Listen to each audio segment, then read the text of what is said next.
हाँ जी, good evening. कहाँ तक पढ़ रहे थे कल?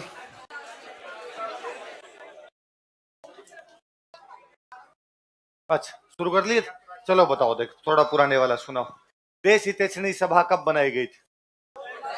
2 जुलाई 1877। किसके द्वारा बनाई गई? मेवाड़ महाराणा सज्जन सिंह। कौन सदस्य थे? कवि राजा श्यामल था। अच्छा, इससे पहले कौन कौन सी रियासतों में ऐसी सभाएं बन गई थी? ये समाज सुधार का पहला संगठन था। राजपूत हितकारिणी सभा किसने बनाई? वॉल्टर कौन था? कब बनाई? किसमें सुधार करना चाहता था? इसलिए कहाँ अधिवेशन बुलाए? कितने अधिवेशन बुलाए? और कहा गया बहुविवाह को, विवाह की न्यूनतम आयु 14 और 18, विवाह में होने वाले खर्च को, त्याग प्रथा को।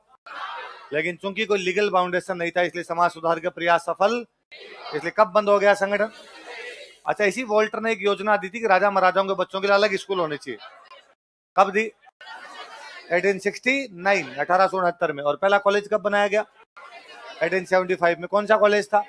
और मेयो कॉलेज कहाँ बनाया गया? कहाँ बनाया गया? अजमेर। अच्छा, उसके बाद हम पढ़ रहे थे वीर भारत सभा कब बनाया गया? किसके द्वारा? किसकी राजस्थान शाखा थी? हिंदी साहित्य समिति कब बनाई गई? किसके द्वारा?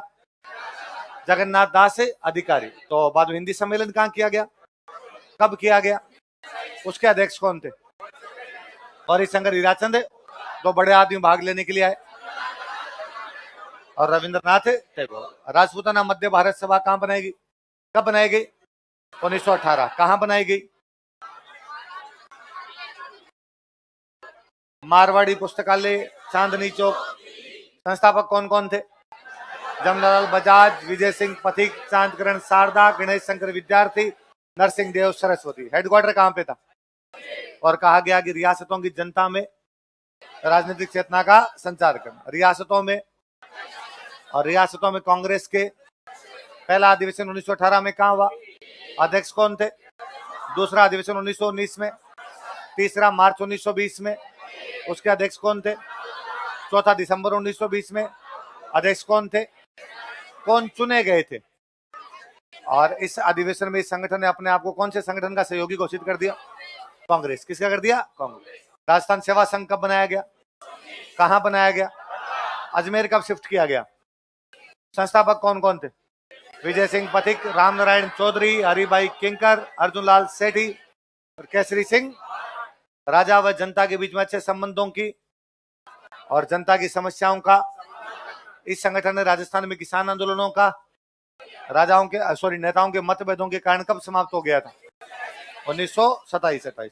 उसके बाद हमने एक पढ़ा राजपूताना हरिजन संघ। कब? अध्यक्ष कौन थे? खांडलाई आश्रम, 1934। किसने बनाया? आदिवासी क्षेत्रों में महिला मंडल, 1935। किसने बनाया? दयाशंकर श्रोत्रिय। वागड़ सेवा मंदिर, 1935 में किसने बनाया? गौरीशंकर उपाध्याय। वागड़ सेवा संघ किसने बनाया? कौन से आंदोलन में भाग लिया? वनवासी सेवा संघ कब बना? किसने बनाया?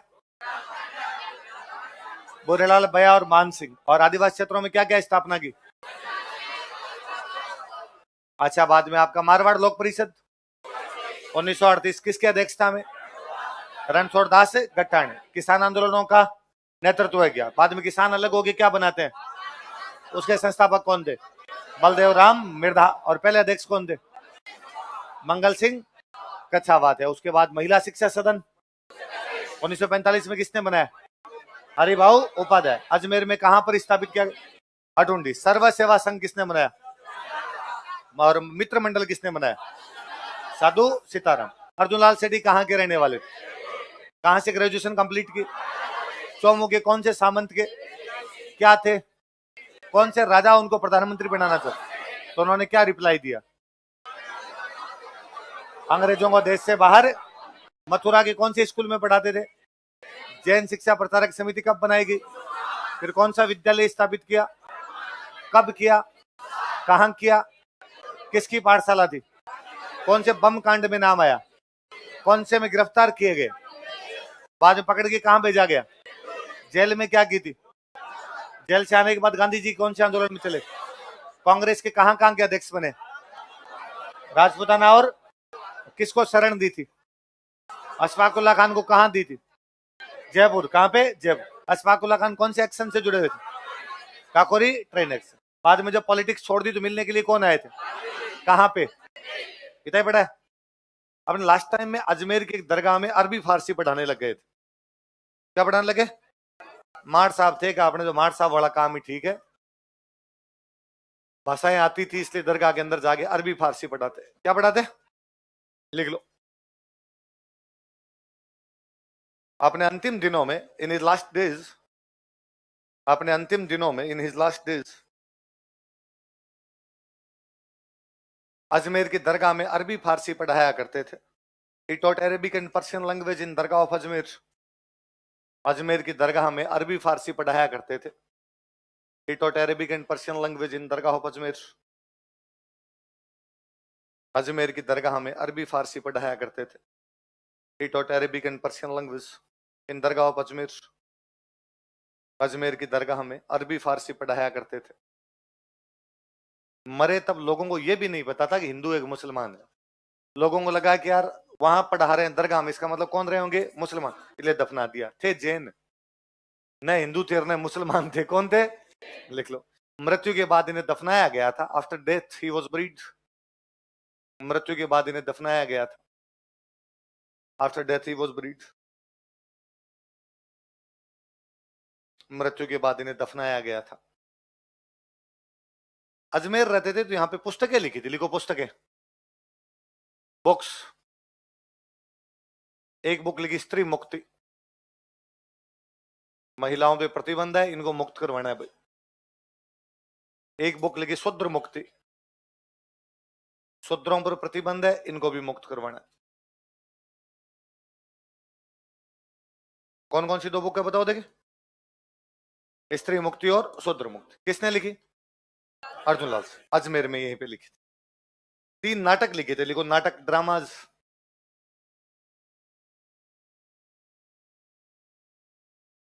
महेंद्र कुमार,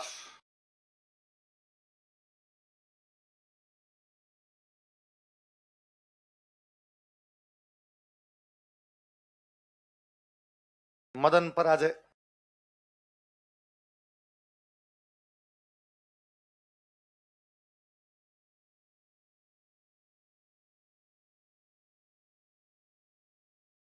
पार्श्व यज्ञ,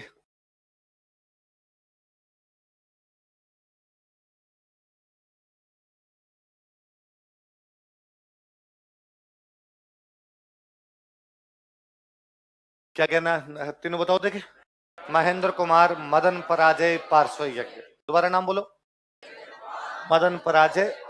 2 किताबें कौन कौन सी है? स्त्री मुक्ति और शूद्र। ये सवाल पूछा हो भाई एक बार कि अर्जुन लाल सेठी की पुस्तकें तथा उनके नाटक बताओ, तो पुस्तकें कौन सी है? स्त्री मुक्ति और शूद्र मुक्ति। और कौन कौन से नाटक है बताओ देखिए? महेंद्र कुमार, मदन पराजय और पार्श्व। कौन से हत्याकांड में जेल गए थे? निमेज। तो इस निमेज में इनके साथ और कौन कौन थे जिनको पकड़ा गया था? तो लिखो नीचे एक अलग से हेडिंग डालो, निमेज हत्याकांड के अन्य आरोपी। Other accused of Nimej murder case. निमेज हत्याकांड के अन्य आरोपी। Other accused of Nimej murder case.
कौन कौन बंदे नाम बोलो देखे एक बार। मोतीचंद, विष्णुदत्त, जयचंद, जोरावर सिंह, माणिक चंद, शिवनारायण। ये जो मोतीचंद थे इनको इस निमेज मर्डर केस में फांसी हुई थी, तो आगे लिख लो फांसी, एग्जीक्यूशन। तो कोई पूछे कि भाई निमेज हत्याकांड में फांसी किसे लगाई गई थी, किसे लगाई गई? ये जो विष्णुदत्त थे इनको काला पानी की सजा हुई थी, लिख लो काला पानी। काला पानी मतलब अंडमान निकोबार, काला पानी इंग्लिश में काला पानी लिख लेना, ब्लैक वाटर मत करना आप। दो बंदे आगे जयचंद और जोरावर सिंह, इन दोनों को, ये दोनों फरार हो गए, पकड़े नहीं गए थे, लिख लो फरार, एस्केप्ड।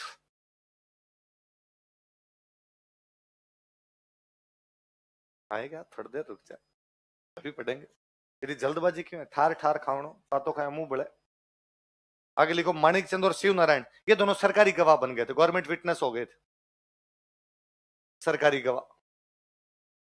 इन्होंने सारी बात बता दी थी कि ये गए थे, हम नहीं थे साथ में, बम यहां से लाए थे, सारी बातें बता दी, कैसे मारा था कैसे नहीं मारा। गवर्नमेंट विटनेस कौन कौन हो गए थे? माणिक चंद और शिव नारायण। फरार कौन कौन हो गए थे? जयचंद और जोरावर सिंह। वेलूर जेल किसको भेजा गया था? अर्जुन लाल सेठी। किसको भेजा गया? नकल में अकल चाहिए रे। और काला पानी की सजा किसको भी? विष्णुदत्त। फांसी किसको लगा दी गई? अगले लिखो केसरी सिंह बारट। अगले फ्रीडम फाइटर लिखो।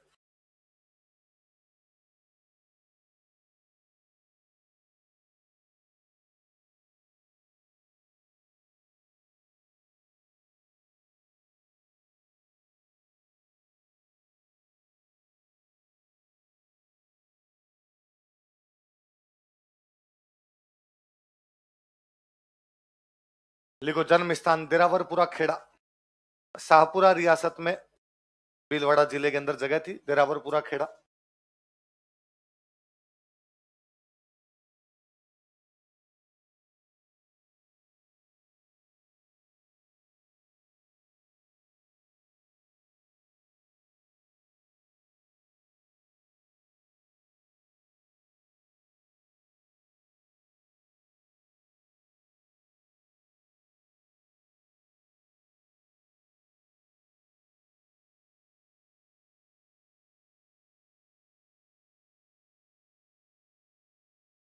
गांव पूछे तो गांव तो कौन सा है? देरावरपुरा खेड़ा। रियासत कौन सी थी? शाहपुरा। आज के अनुसार डिस्ट्रिक्ट कौन सा? अपना भीलवाड़ा। किसका जन्म हुआ यहाँ पर?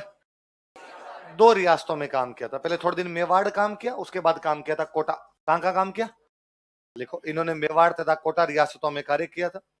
ही served in Mewar and Kota states. इन्होंने मेवाड़ तथा कोटा रियासतों में कार्य किया था। He served in Mewar and Kota states. इन्होंने मेवाड़ तथा कोटा रियासतों में कार्य किया था। He served in Mewar and Kota states. कौन कौन सी रियासतों में काम किया? मेवाड़ और कोटा। मेवाड़ में इनके कहने पर एक बहुत बड़े बंदे काम करके गए थे, उनका नाम था श्यामजी कृष्ण वर्मा। क्या नाम था? अपने गुजरात के रहने वाले थे, जो बाद में लंदन में जाके आजादी का आंदोलन छेड़ते हैं। लंदन में जाके वहां पर अपनी पार्टी बनाते हैं, इंडियन होम रूल सोसाइटी। क्या बनाते हैं? तो वो जो इंडियन होम रूल सोसाइटी वाले जो श्यामजी कृष्ण वर्मा है, ये पहले मेवाड़ में काम करके गए थे। किसके कहने पे? केसरी से। लिखो इनके कहने पर, ऑन हिज एडवाइस, इनके कहने पर on his advice, Shyamji Krishna Verma ने मेवाड़ रियासत में कार्य किया था। Shyamji Krishna Verma served in Mewar state. Shyamji Krishna Verma ने मेवाड़ रियासत में कार्य किया था। Shyamji Krishna Verma served in Mewar state. Shyamji Krishna Verma ने मेवाड़ रियासत में कार्य किया था। Shyamji Krishna Verma served in Mewar state. कौन सी रियासत में काम किया था? किसने काम किया था? श्यामजी कृष्ण वर्मा। किसके कहने पे? श्यामजी कृष्ण वर्मा बहुत बड़ा नाम थे भाई। श्यामजी कृष्ण वर्मा बाद में यहां से चले गए थे लंदन। कहां चले गए? और लंदन जाने के बाद वहां पे एक पार्टी बनाते हैं, इंडियन होम रूल सोसाइटी। क्या बनाते हैं? Indian home rule society. इस इंडियन होम रूल सोसाइटी ने 1905 में ये संस्था बनती है, वहां लंदन के अंदर। इस संस्था ने 1907 में, कब की बात है? वहां का आगे हम 57 की क्रांति की सिल्वर जुबली, 50 साल होंगे, कौन से गोल्डन गोल्डन जुबली मनाएंगे। तो 57 की क्रांति क्या मनाई गई थी? Golden jubilee. कब मनाई गई? 1907। 57 की क्रांति को पहली बार लाइमलाइट में लाने वाली पार्टी वही थी।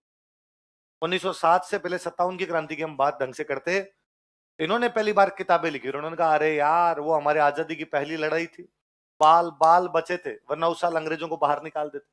और इसी संस्था से वहां लंदन में एक बंदे जुड़े हुए थे जिनका नाम था वीर सावरकर। क्या नाम था?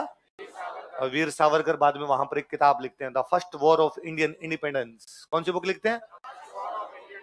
भारत की आजादी की पहली लड़ाई, the first war of Indian. जब तक सावरकर ने बुक नहीं लिखी थी 57 की क्रांति के बारे में लोग नहीं जानते थे। 57 की क्रांति को हिट करने वाला यदि कोई आदमी तो वो कौन है? और देख लो वो बुक कितनी पॉपुलर, कितनी ज्यादा पॉपुलर हुई होगी कि अंग्रेजों ने उस बुक पे रोक लगाई। इंडिया के अंदर ये बुक न तो बेची जा सकती है ना पढ़ी जा सकती, पर भारत में जिन चीजों पर रोक लगा दी जाए वो अपने जुगाड़ कर ही लेते हैं भाई साहब कहीं ना कहीं से। हमने इंडिया में 2 बार पब्लिश हुई बुक। कितनी बार पब्लिश हुई? 2 बार यहाँ मंगवा के उसको पब्लिश की गई। पहली बार उसको पब्लिश कर रहे थे भगत सिंह। कौन कर रहे थे? दूसरी बार उसको पब्लिश कर रहे थे सुभाष चंद्र बोस। कौन कर रहे थे? बुक किसकी? पहली बार पब्लिश कौन कर रहा है? दूसरी बार। मुझे बड़ा अजीब लगता है जब कोई भगत सिंह की डीपी लगा के वीर सावरकर को गालियां निकाल देता है, तो मुझे लगता है पढ़, खड़ियों पे बातचीत करने से ज्ञान नहीं आता। पढ़ाई कर, थोड़ा ज्ञान मिलेगा, थोड़ा सीखेगा, समझेगा। हर चीज का ब्लैक और व्हाइट नहीं होता, चीजें ग्रे होती है ना। जैसा हम समझते हैं वैसा है नहीं भाई। हमने या तो उसका सही पक्ष देखा या हमने उसका, लाइनों के बीच में चीजें पढ़नी होती है, बिटवीन द लाइंस। वहां पर जो चीजें ज्ञान वो है। इसलिए पढ़ो, पढ़ने के बाद में अपने विचार बनाए जाएं। बिना पढ़े किसी भी प्रकार का विचार ना बनाया जाए। पढ़ लोगे तब अपने आप आपके विचार स्थिर हो जाएंगे, हम उन चीजों के बारे में जान लेंगे। ये होम रूल सोसाइटी वहां पर इतनी पावरफुल थी कि लंदन में इस होम रूल सोसाइटी का एक मेंबर था मदन लाल धिंगड़ा। क्या नाम था? वहां जो लंदन में इंडिया के मैटर संभालता था उसको बोलते भारत मंत्री। क्या बोलते? उसके सचिव को गोली मार दी थी बड़ी सभा के अंदर। वो मीटिंग में बोल रहा है और मीटिंग में जाके गोली मारी थी उसको मदन लाल धिंगड़ा ने। लंदन में जाके किसी अंग्रेज को गोली मार देना इंडियन द्वारा बहुत बड़ी बात। और मदनलाल धिंगड़ा इतने पैसे वाले परिवार का था, भयंकर पैसे वाले परिवार का था भाई। ये तो इससे पता चल रहा है कि पढ़ने के लिए लंदन गया। पढ़ने के लिए कहा गया था। तो उसके घर वाले तो अंग्रेजों के समर्थक थे। उसके घर वालों ने बाद में कहा कि बेलखनी औलाद है और हमारी औलाद से कोई भी लेना देना। अब धिंगड़ा ने कहा कर दिया और कर दिया, और धिंगड़पट्टी कर गए। तो ये पार्टी बड़ी जोरदार थी। तो इस इंडियन होम रूल सोसाइटी को बनाने वाले कौन थे? श्यामजी कृष्ण वर्मा। वो अपने कौन सी रियासत में काम करके गए? किसके कहने पे? तो बड़ी बात है ना। उधर मॉडर्न इंडिया में पूरा 2 पन्ने भरोगे कि श्यामजी कृष्ण वर्मा कौन थे, तब याद करना भाई साहब नौकरी तो पहले इधर ही करते थे। कहां करते थे? केसरी सिंह बारट के बारे में मेवाड़ की एक बात और, ये 1903 का साल था। कौन सा साल था? भारत में अंग्रेजों का गवर्नर जनरल काम कर रहा है, लॉर्ड कर्जन। कौन है? 57 की क्रांति के बाद अंग्रेजों के एक बात समझ में आ गई थी कि राजाओं से पंगे नहीं लेने, क्योंकि 57 की क्रांति से पहले अंग्रेजों ने राजाओं से पंगे लिए थे, इसलिए राजा 57 की क्रांति कर गए। बहादुर शाह जफर ने क्रांति इसलिए कर दी क्योंकि डलहौजी कह के आया था बहादुर शाह जफर को कि तेरे मरने के बाद में तेरी एक भी औलाद नाम के आगे बादशाह नहीं लगाएगी। किस बात के बादशाह हो रहे? जब हमारे से पेंशन लेते हो काहे के बादशाह हो तुम? और तेरे मरने के बाद में तेरी औलाद को लाल किला खाली करना पड़ेगा। पूछा भाई लाल किला खाली करेंगे तो हम रहेंगे कहां? 2 BHK देखो फटाफट बाहर। मैं लाल किले में नहीं रहने दूंगा। इसलिए बहादुर शाह जफर की दिक्कत है। लखनऊ की बेगम हजरत महल इसलिए क्रांति कर रही है क्योंकि उसके पति वाजिद अली शाह को अंग्रेजों ने गिरफ्तार कर लिया था। झांसी की रानी इसलिए क्रांति कर रहे हैं क्योंकि उनको बेटा गोद लेने नहीं दिया था। नाना साहब इसलिए क्रांति कर रहे हैं क्योंकि अंग्रेजों ने उनकी पेंशन बंद। तो अंग्रेजों ने कहा राजाओं से हमने पंगे लिए, इसलिए राजाओं ने हमारे खिलाफ क्या की? क्रांति। इसलिए 57 के बाद कहा गया राजाओं से पंगे लेने नहीं, कोई पंगा नहीं, राजाओं को राजी रखो। मदन पाल को 17 तोपों की सलामी दो। सरदार सिंह को टीबी परगने के 41 गांव। राम सिंह सेकंड को सितारे हिंद की उपाधि। कोटपुतली परगना फोकट में दो। तो अपने राजाओं को राजी रखा थे, पूरे भारत में राजाओं को राजी रखते। तो अंग्रेज थोड़े थोड़े टाइम के बाद में दिल्ली में दरबार लगाते। कहां दरबार लगाते? और वहां अपने राजाओं को बुलाते और राजाओं को बुला के उनको बड़ी बड़ी उपाधियां देते। तो आपके नाम के GCIBGHMO लगता है, बड़ी सी उपाधि देते। ग्रैंड कमांडर ऑफ इंडिया, सितारे हिंद, राज बहादुर, महाराजा प्रमुख बहादुर। राजा को लगता है यार बहुत बड़ी उपाधि दे दी। अरे से बड़ी बड़ी उपाधियां देखना अंग्रेजों की दी हुई। तो अंग्रेज वहां बुला के उपाधि देते। तो अब साल कौन सा चल रहा है?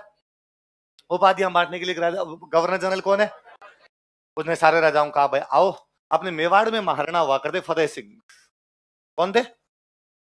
तो फतेह सिंह जी के पास समाचार आया, फतेह सिंह जी हम मेडल बांट रहे हैं, आप भी लेने के लिए आ जाओ। फतेह सिंह जी को लगा चल लेते हैं। तो फतेह सिंह जी मेडल लेने के लिए कहां जा रहे हैं? दिल्ली। किसके दरबार में? Lord Curzon. किसके दरबार में? इधर अपने एक राजा और है जो अंग्रेजों से नाराज है, जिसकी अंग्रेजों के साथ ढंग की बनती, और उस आदमी को लग रहा है कि यार गलत है ये तो। और ये क्या तरीका है? मेवाड़ के राणा जी उनके दरबार में नहीं जाने चाहिए, बाकी हिंदुस्तान के सारे राजा उनके दरबार में चले जाएं, कोई भी दिक्कत है। अरे मेवाड़ मेवाड़, कभी दिल्ली वालों ने हमले किए, अकबर खप के मर गया पूरी जिंदगी कि महाराणा प्रताप मेरे दरबार में आ जाए, मैं लड़ाई बंद कर दूंगा, पर वो बंदा गया।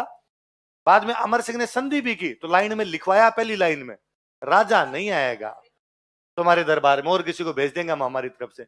जब लड़ाइयां होती थी तलवारों से लड़ने आते थे, फिर भी मेवाड़ के राणा हमेशा निडर बने रहे, कभी दिल्ली दरबार में गए। अब की बार तो यार कुछ है ही नहीं, कर्जन ने लेटर भेजा है और अपने राजा जा रहे हैं। उस दूसरे राजा ने यहाँ जयपुर में एक मीटिंग बुलाई, अपने क्रांतिकारियों को इकट्ठा किया और क्रांतिकारियों को इकट्ठा कर मेवाड़ राणा जी को रोको, मेवाड़ राणा जी दरबार में नहीं जाने चाहिए। कौन रोके? केसरी सिंह बारठ बहुत अच्छे कवि थे, उनको कहा गया आप कुछ ऐसा लिख के भेजो कि राणा जी के तन बदन में आग लग जाए वैसा, पर राणा जी जाए नहीं इसके अंदर। तो केसरी सिंह जी ने कहा ठीक है। वो जो दूसरे राजा रोकने का कह रहे हैं वो अलवर के राजा थे जय सिंह। कौन थे? मैंने बताया था जय सिंह की अंग्रेजों के साथ ज्यादा बनती, जय सिंह अंग्रेजों के साथ नहीं बनती, इसलिए हम पढ़ते हैं तिजारा दंगों के बाद अंग्रेजों ने जय सिंह को हटाया था, है ना, तो वो बनती पहले से उसकी बननी बंद हो रखी थी। तो केसरी सिंह जी ने 13 दोहे लिख के भेजे। कितने दोहे लिख के भेजे?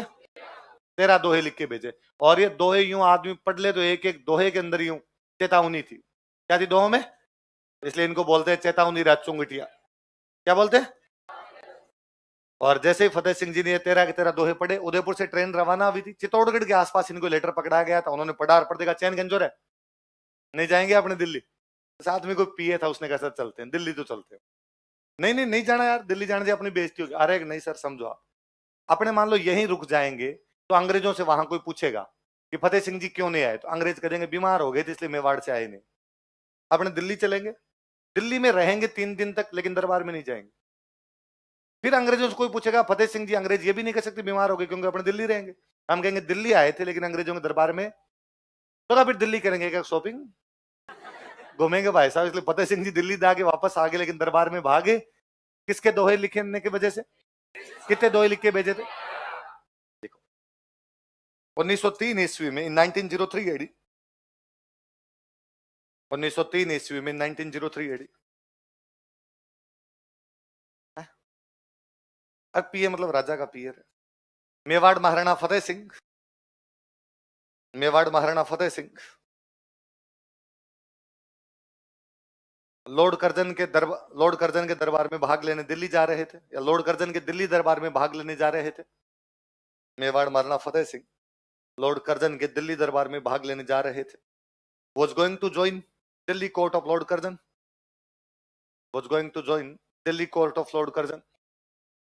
लॉर्ड कर्जन के दिल्ली दरबार में भाग लेने जा रहे थे। was going to join Delhi court of Lord Curzon.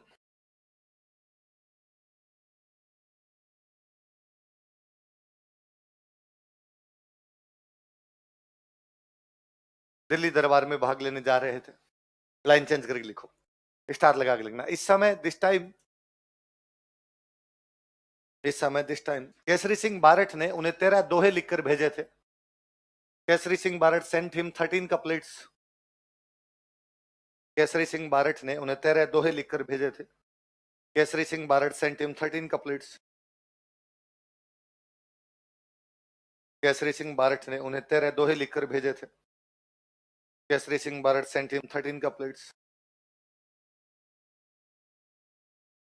जिन्हें चेतावनी राज चुंगटिया कहा जाता है, विचार कोल्ड चेतावनी राज चुंगटिया, जिन्हें चेतावनी राज चुंगटिया कहा जाता है, विचार कोल्ड चेतावनी राज चुंगटिया, जिन्हें चेतावनी राज चुंगटिया कहा जाता है, विचार कोल्ड चेतावनी राज चुंगटिया। अच्छा बताओ देखे आप में से कौन कौन नहीं जानता चुंगटिया क्या होता है? हाथ खड़े करो देखे। इनके पड़ोसी इनको चुंगटियों का एहसास करवाए। जोर से पता चलना चाहिए। अरे चूंटियो चूंटियो, क्या क्या बोलते हो आप इसको? हाँ, पिंच पिंच में मजा नहीं आता ऐसा। आपको पिंच कहने लगता है करके चढ़ दिया चूंटियो। अरे हम बचपन में उन मास्टर से कभी नहीं डरते, डंडे मारते। भाई डंडे क्या होता, डंडे खा खा के तो पक्के हो गए थे। यूं हाथ करके जाड़ भेजे खड़े थे, मारो और मारो और कितने ही मार लो। मुर्गे बनाते, मुर्गे बनाने में कोई जोर नहीं आता। पर भाई साहब कई मास्टर न तो बनाते मुर्गे, न मारते डंडे। तो यहां से पकड़ के माउड़ी रहे जोर जोर से करते। चूंटिया भाई साहब इतना खतरनाक होता है। तो जैसे चूंटी से दर्द होता है, वैसे तेरा दोहों को पढ़ने के बाद में उनको क्या हुआ? घन गलिया घमसान रणा सदा रयो निडर, कोई देखता फरमान हलचल किम फतमल हुए। घन गलिया घमसान, बड़े बड़े घमासान युद्ध हुए। रणा सदा रयो निडर, लेकिन मेवाड़ के रणा क्या बने रहे उनमें? निडर। कि बड़े बड़े युद्धों में भी मेवाड़ के रणा कभी घबराए।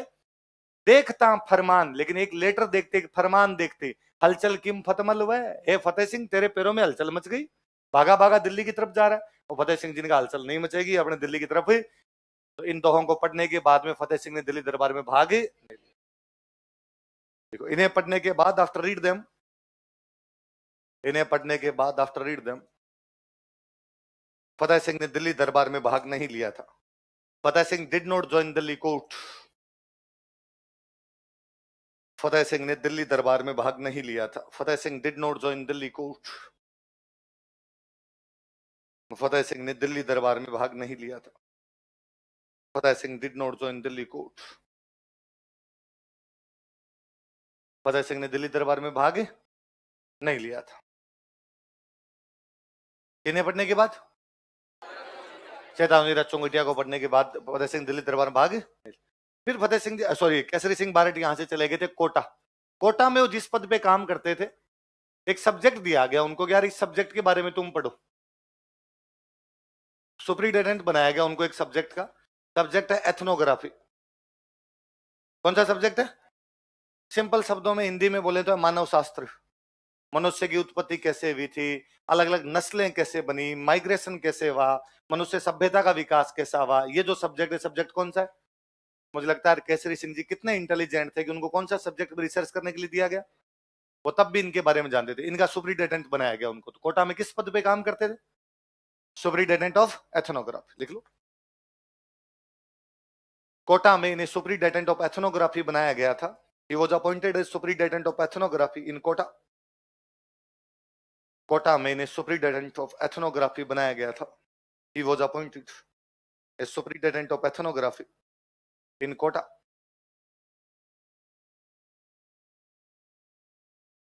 कोटा में इन्हें सुप्रिंटेंडेंट ऑफ एथनोग्राफी बनाया गया था। He was appointed in superintendent of ethnography in Kota.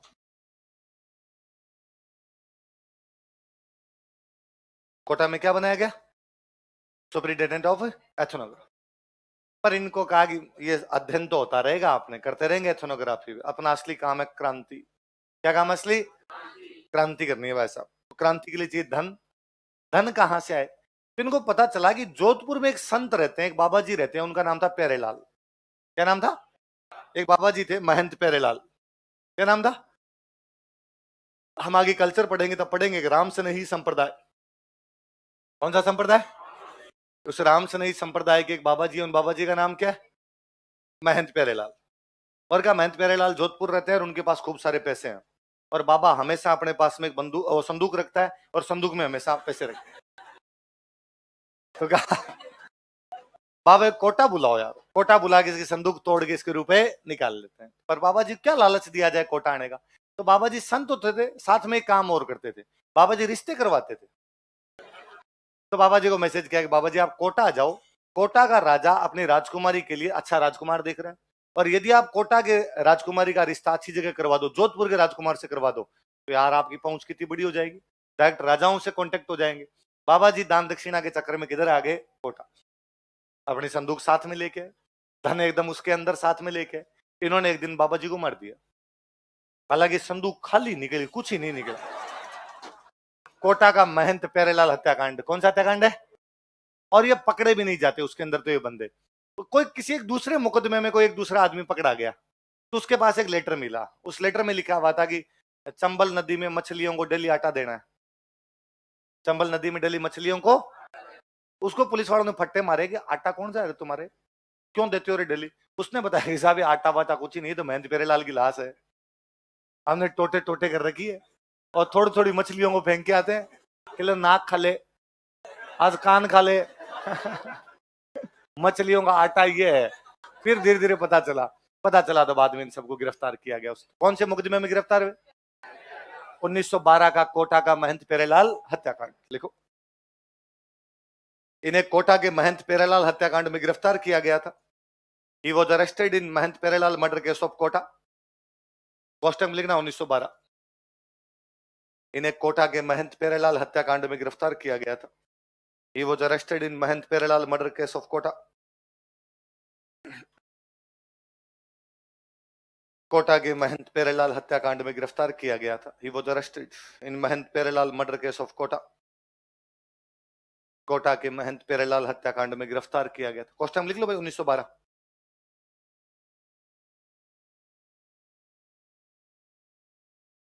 तथा इन्हें हजारीबाग जेल भेज दिया गया। झारखंड के अंदर एक जगह हजारीबाग है ना, तथा इन्हें हजारीबाग जेल भेज दिया गया। एंड वो sent him to Hazaribagh jail. And वो sent him to Hazaribagh jail. तथा इन्हें हजारीबाग जेल भेज दिया गया, झारखंड। एंड वो sent him to Hazaribagh jail. Arjun Lal Sethi कौन सी जेल में थे? वेल्लूर। इनको कौन सी जेल में भेजा गया? हजारीबाग।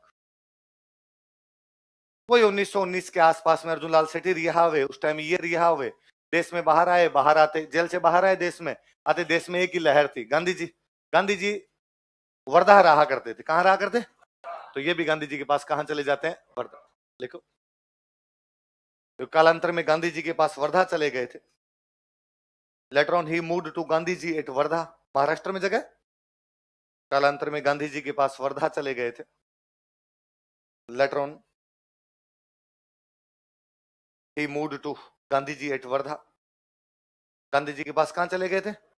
इसलिए याद करो, इसलिए कल हमने पढ़ा था कि राजस्थान सेवा संघ 1919 में वर्धा में बनाया गया, उसमें केसरी सिंह बार्ट और अर्जुन लाल सेठी ये सब लोग पढ़ रहे थे। तो ये बाद में जेल से आने के बाद गांधी जी के पास ही गए थे, तो गांधी जी ने इनको कहा यार संगठन बनाओ। तो इन लोगों ने जो संगठन बनाया वो कौन सा था? राजस्थान सेवा। पर थोड़े दिन गांधी जी के पास रहे, फिर इनके समझ में आया कि गांधी जी वाले तरीकों से भी देश को आजादी तो मिलनी। कोटा आ गए थे वापस, कोटा रहा करते थे, यहाँ बैठे बैठे किताबें लिखी थी खूब सारी। लिखो पुस्तकें।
अरे उतारो रे, तुम आपस में क्लास में बात करते हो इसलिए तुम्हारी चीजें याद नहीं होती।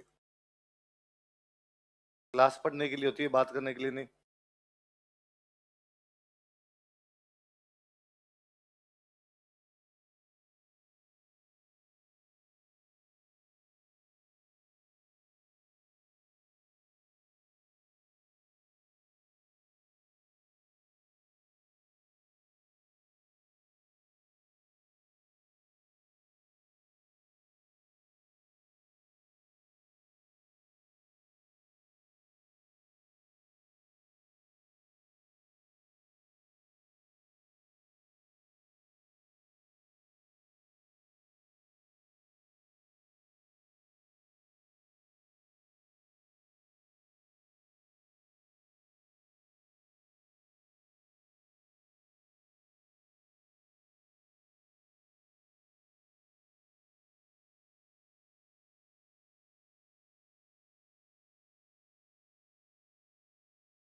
उतारो देखिए एक बार, फिर मैं याद करवाता हूँ।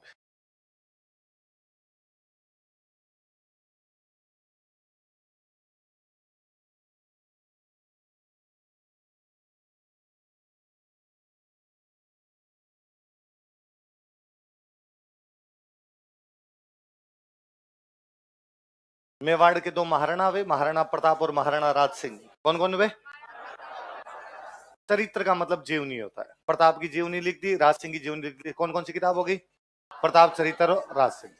मारवाड़ के एक सेनापति हुए जिनका नाम था दुर्गादास राठौड़। क्या नाम था? मारवाड़ की एक रानी हुई जिनको हम रूठी रानी के नाम से जानते हैं। तो एक दुर्गादास चरित्र लिख दिए, कौन सी? रूठी रानी। तो दो तो मेवाड़ और दो मारवाड़ के कैरेक्टर पे बुक लिखी गई। कौन कौन सी बताओ? प्रताप चरित्र, राज सिंह चरित्र, दुर्गादास चरित्र। एक ये बोल ही रहे हम कवि राजा श्यामलदास जी, बार बार नाम ले रहे। तो श्यामलदास जी एक बड़े विद्वान हुए मेवाड़ के, उन पर बुक लिख दी। तो वो कौन सी होगी? श्यामलदास जी की जीव। बहुत पुराने टाइम में एक विद्वान हुए थे अश्वय घोष। कौन वे? भगवान बुद्ध की जीवनी लिख के गए थे संस्कृत में, बुद्ध चरित। क्या लिखे गए? तो वो जो बुद्ध चरित संस्कृत में अश्वय घोष ने लिखी थी, उसका हिंदी अनुवाद किसने कर दिया? आपने, केसरी सिंह। तो बुद्ध चरित का क्या कर दिया? हिंदी। इटली के एक बहुत बड़े विद्वान हुए थे, इटली के बहुत बड़े क्रांतिकारी हुए जिनका नाम था मेजनी। क्या नाम था? मेजनी की मराठी भाषा में जीवनी लिखी थी वीर सावरकर ने। किसने लिखी? मेजनी कहाँ के थे? इटली की। जीवनी किसने लिखी? वीर सावरकर ने। कौन सी भाषा में? मराठी। उसका हिंदी अनुवाद किया था केसरी सिंह बारट ने। हिंदी अनुवाद किसने किया? तो कुल मिला के 3 जीवनियां हैं, श्यामलदास जी की जीवनी, बुद्ध चरित और मेजनी की। 2 का अनुवाद मान लो, एक उन्होंने जीवनी लिख दी थी। 4 किताबें लिखी हुई, कौन कौन सी? प्रताप चरित्र, राज सिंह चरित्र, दुर्गादास चरित्र। तो कभी कोई एक आदि 2-3 नाम लिख के वैसे देगा। प्रताप चरित्र, राज सिंह चरित्र, रूठी रानी चरित्र इत्यादि पुस्तकें किसके द्वारा लिखी गई थी? याद रह जाएगी बात। आगे हेडिंग डालो, केसरी सिंह बारट के शिक्षा संबंधी विचार। Education related thoughts of Kesari Singh Barhat. Kesari Singh Barhat के शिक्षा संबंधी विचार। Education related thoughts of Kesari Singh Barhat. Kesari Singh Barhat के शिक्षा संबंधी विचार। Education related thoughts of Kesari Singh बारट।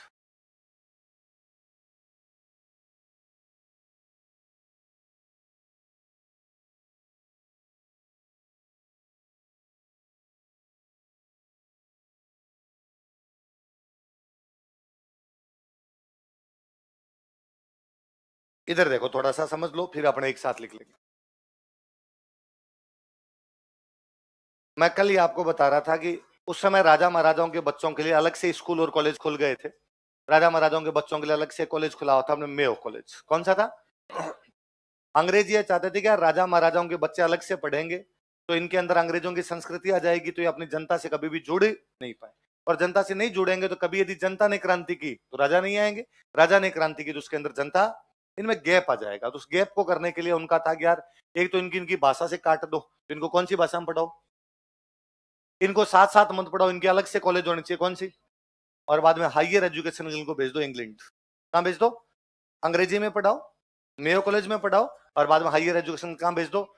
English में पढ़ेंगे, मेयो में पढ़ेंगे, इंग्लैंड पढ़ के आएंगे तो पूरी कल्चर ही इंग्लिश कल्चर आ जाएगी, और बाद में यहां से कभी भी घुल मिल नहीं पाएंगे। वरना पहले अपने ये था कि जैसे मान लो मारवाड़ का राजा अपने, तो मारवाड़ के राजा की भाषा कौन सी? मारवाड़ी। जनता भी कौन सी बोलती है? मारवाड़ी। मारवाड़ का राजा बाजरे की रोटी खाता है, जनता भी क्या खा रही है? बाजरे की रोटी। मारवाड़ के राजा की गेम भी वही सतोलियान, कोई मारदड़ी टाइप की वो गेम है, वो की वो जनता गेम खेल रही है उस प्रकार के। मारवाड़ के राजा कभी जनता के बीच में जाता है तो वहीं धूल में जाके राजा बैठ जाता है, वहीं जनता बैठ जाती है। राजा की कुर्सी लगा देते होंगे, जनता नीचे बैठती होगी, बाकी बैठ तो वहीं रहे। लेकिन अब जो राजकुमार इंग्लैंड पढ़ के आते, उनको डस्ट से एलर्जी थी, वो धूल के अंदर नहीं जा रहे थे। पहले हो सकता था कि जनता यूं देसी ठर्रा पीती है, राजा ही थोड़ा ढोला मारू भी लेता है। अब ये था कि नहीं, राजा ने कहा कि नहीं, स्कॉच। अब बाहर से आए थे तो अब थोड़ी डंकी पी जाए यार, दूसरे वाले क्यों पी जाए। अब राजा सतोलिया नहीं खेल रहा था, अब राजा कह रहा था मैं खेलूंगा पोलो, मैं खेलूंगा शूटिंग, मैं खेलूंगा गोल्फ, मैं खेलूंगा क्रिकेट। क्रिकेट राजाओं का गेम है। क्रिकेट जनता ने बहुत बाद में खेलना शुरू किया था, राजाओं का गेम था। क्रिकेट उन लोगों का गेम है जो फ्री है, जिनकी जिंदगी में कोई काम नहीं है। भाई आज 2020 आ गया, पहले 6 दिन का टेस्ट मैच होता। टेस्ट मैच, और वो भी कितने दिन का? तो जिसको कोई काम नहीं है, जो 6 दिन तक निकम्मों की तरह लगा रहे, वो खेले। साधारण जनता को तो रोजी रोटी की फिक्र थी, तो बड़े राजा महाराजा टाइप के खेलते थे। तो आज भी आप कभी रिकॉर्ड वगैरह चेक करेंगे भारत में दो बड़ी क्रिकेट की ट्रॉफी होती है, रणजी और दिलीप। गुजरात में एक रियासत थी नवानगर। कौन सी रियासत थी? नवानगर के एक राजा हुए रणजीत सिंह जडेजा, उनके नाम पे रणजी। एक और हुए दलीप सिंह जडेजा, उनके नाम पे दलीप ट्रॉफी। राजस्थान से पहला जो शतक लगाने वाला प्लेयर है उसका नाम हनुवंत सिंह, बांसवाड़ा का राजा। तो ज्यादातर राजा महाराजा, राजस्थान से क्रिकेट की दुनिया में और बड़ा कोई नाम हुआ वो है राज सिंह डूंगरपुर, डूंगरपुर के राजकुमार। तो पहले राजा महाराजा सारे खेलने के लिए जाया करते वहां। तो राज सिंह डूंगरपुर वाला तो मैं बताता ही हूँ कि राज सिंह डूंगरपुर वहां इंग्लैंड में खेलने के लिए गए हुए थे, और वहां काउंटी खेलते, इंग्लैंड की जो टीमें होती है उनकी तरफ से खेला करते, जैसे अपने आईपीएल होती है वहां काउंटी होती है, तो काउंटी में खेला करते। तो एक दिन वो राज सिंह डूंगरपुर किसी एक टीम की तरफ से खेल रहे, और सामने वाली टीम का एक बॉलर था, उसकी बॉल बहुत ज्यादा स्पिन हो रही, बॉल टप्पा खाए कभी इधर गिर जाए, बॉल टप्पा खाए कभी इधर गिर जाए, इसलिए सारे बैट्समैन फटाफट आउट हो गए हारे। राज सिंह डूंगरपुर बैटिंग करने के, इंडियन आदमी उसमें भी राजस्थान का जुगाड़ू तो होता ही, बंदन दिमाग लगा कि यार बॉल टप्पा खाने के बाद में स्पिन होती है तो टप्पा खाने ही मत दो। इसलिए जब जाके खड़े स्टांस लिया तो एकदम क्रीज के बाहर, एक पैर जो है क्रीज के आगे वाली लाइन के ऊपर, एक बाहर रखा, और अब का बॉल को कितना पीछे फेंकेगा, यदि बॉल मेरे तक आई तो मैं टप्पा खाने नहीं दूंगा, मार दूंगा, और बॉल को थोड़ी पीछे भी फेंक दी तो एक घुटने को टिका के झाड़ू निकालेंगे। तो ये झाड़ू निकालनी शुरू की। इंग्लैंड में ये शॉट होता ही नहीं था, इसलिए इंग्लैंड वालों को समझ नहीं आई शॉट को बोले क्या, तो उन्होंने कहा डूंगरपुर शॉट। राज सिंह डूंगरपुर मार रहे थे, बाद में धीरे धीरे आया भाई झाड़ू की तरह मारा जाता है इसलिए बोलने के स्वीप। लेकिन आज भी इंग्लैंड में जब काउंटी खेली जाती है उसको डूंगरपुर शॉट ही बोलते हैं। आज भी काउंटी के अंदर कोई मैच होगा तो वो बोलेंगे भाई ये बैट्समैन खेल रहा था, जो रूट खेल रहा था और उसने डूंगरपुर शॉट लगा दिया। अब लगता है डूंगरपुर लगा दिया तो बांसवाड़ा भी लगा दो।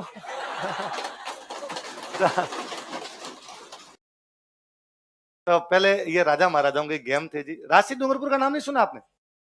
अरे यार इतना बड़ा नाम हुआ है, बीसीसीआई के अध्यक्ष रहे थे। सचिन तेंदुलकर को तो क्रिकेट में लाने वाले कोई बंदे थे तो राज सिंह डूंगरपुर थे। पहले अपने इंडियन क्रिकेट टीम का नियम था कि 16 साल की उम्र से पहले आप नेशनल टीम में नहीं खेल सकते। वो तेंदुलकर के लिए नियम तोड़ गए थे, और तेंदुलकर को 15 साल और 10 महीने का था तेंदुलकर तब ले गए थे पाकिस्तान खेलने के लिए, उनका नहीं। तो तेंदुलकर हमेशा मानते थे कि मेरे क्रिकेट में कोई फादर है, तो वो कौन है? तो इसलिए जब राज सिंह डूंगरपुर की डेथ हुई थी, तेंदुलकर ने उसके थोड़े दिन बाद शतक लगाया था, तो तेंदुलकर का बयान था कि मेरा आज का शतक राज भाई को समर्पित है, कि राज सिंह जी ने मुझे लिया था तो उनको मैं ट्रिब्यूट करता हूं मेरा आज का शतक। राज सिंह जी और लता मंगेशकर आजीवन लिव इन में रहे थे। इधर ये रॉयल फैमिली वाला चक्कर था, इसलिए लता जी से ब्याह तो कर नहीं पाए थे, पर रहते साथ में ही थे। लता जी की आवाज में जो दर्द है ना,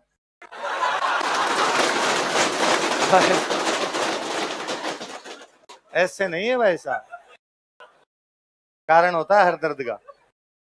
अच्छा, लता जी अब तो स्वर्गीय हो गए, बाकी लता जी हमेशा कहते थे, तेंदुलकर कहते हैं कि राज सिंह मेरे पिता के समान, लता जी हमेशा कहते हैं कि सचिन मेरे बेटे के समान। समझने वाला तो समझ जाए। लता जी राज्यसभा एमपी बने। राज्यसभा एमपी पूरे देश में कहीं भी पैसे दे सकता है किसी भी चीज के लिए। लता जी महाराष्ट्र के थे, तो ऑब्वियस सी बात है पैसे कहां देंगे, महाराष्ट्र। डूंगरपुर में हॉस्पिटल के लिए 25 लाख रुपए दिए हुए। शास्त्र में इतना करना पड़ता है ना। तो मुझे लता जी से अतिशय लगाव है, दादी सा थी भाई, बाबू है भाई अपनी। तो राजस्थान में कुछ ना कुछ तो लेना देना है ही, ब्याह नहीं हुआ तो क्या, मोह मोह के धागे तो जुड़े हुए हैं। तो राज सिंह डूंगरपुर बहुत बड़ा नाम। अजरुद्दीन वाली मूवी देखना आप कभी, अजहर, इमरान हाशमी वाली जो मूवी है, तो उसके अंदर अजहर वो खड़ा खड़ा नेट प्रैक्टिस कर रहा है, और एक बंदा उसके पास थोड़े लंबे लंबे से बाल है, और जाकर मियाँ कप्तान बनोगे, और अजरुद्दीन कहता मैं हैदराबाद का कप्तान होगा, नहीं मियाँ हिंदुस्तान के कप्तान बनोगे। तो अजरुद्दीन को यदि इंडियन नेशनल टीम का कप्तान बनाने वाले कोई बंदे थे तो वो भी कौन थे। तो कुल मिला के गेम पहले पूरा राजा महाराजाओं का गेम था, तो अब राजा महाराजा वहां से आते तो क्रिकेट खेलते। गोल्फ के लिए इतना बड़ा मैदान चाहिए, फ्री टाइम चाहिए, आम आदमी के पास तो है नहीं, किसके पास था, राजाओं के। पोलो में आपके पास घोड़े चाहिए, घोड़े है किसके पास, राजाओं। शूटिंग में आपके पास बड़ी बड़ी बंदूकें चाहिए, अच्छी अच्छी बंदूकें चाहिए, वो किसके पास थी, राजाओं। तो राजाओं के गेम चेंज हो गए, राजाओं की भाषा चेंज हो गई, राजाओं का रहन सहन चेंज हो गया, राजाओं का खान पान चेंज हो गया, तो सब कुछ राजाओं के जनता के बीच में क्या आ गया, गेप। तो अंग्रेज इसके लिए क्या लेके आए थे, फिर कहां पढ़ाते, फिर कहां बेचते। केसरी सिंह जी ने कहा कि इन तीनों चीजों में चेंज करो, और उन्होंने राजाओं को कहा कि तुम यार इंग्लिश मत पढ़ो, इंग्लिश की जगह तुम पढ़ो हिंदी। क्या पढ़ो, तुम मेयो कॉलेज में मत जाओ पढ़ने के लिए। तो राजा उनका यार मेयो कॉलेज में नहीं जाए तो कहाँ जाए, हमारे लिए तो यही कॉलेज है। तो उनका यार इतने राजा महाराजा खुद के कॉलेज बना लो, क्षत्रियों की कॉलेज अलग होगी, कौन सी कॉलेज बना ली जाए। यहाँ तुम्हारे बच्चों को यार तुम्हारा इतिहास पढ़ाओ, तुम्हारे हथियार चलाने सिखाओ, तुम्हारी जो विरासत है उसके बारे में बताओ, तो तुम्हारे बच्चे यार नई बातें सीखेंगे, तुम्हारी बातें सीखेंगे। और इनको आगे पढ़ने के लिए इंग्लैंड मत भेजो, इनको भेजो जापान, हायर एजुकेशन के लिए कहां भेजो। अब कोई आपसे पूछेगा कि कौन से एक राजस्थान के विद्वान ने उच्च शिक्षा के लिए जापान भेजने की सलाह दी थी, तो इंग्लिश की जगह कौन सी भाषा, मेयो कॉलेज की जगह, इंग्लैंड की जगह।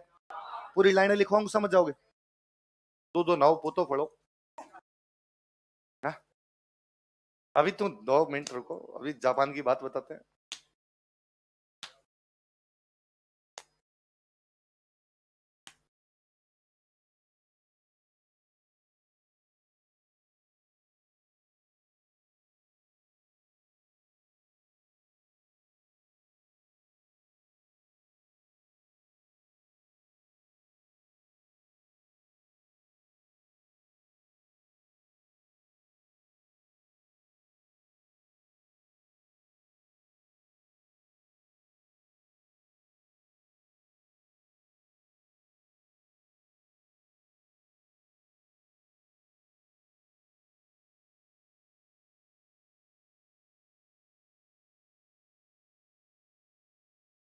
उतार लिया।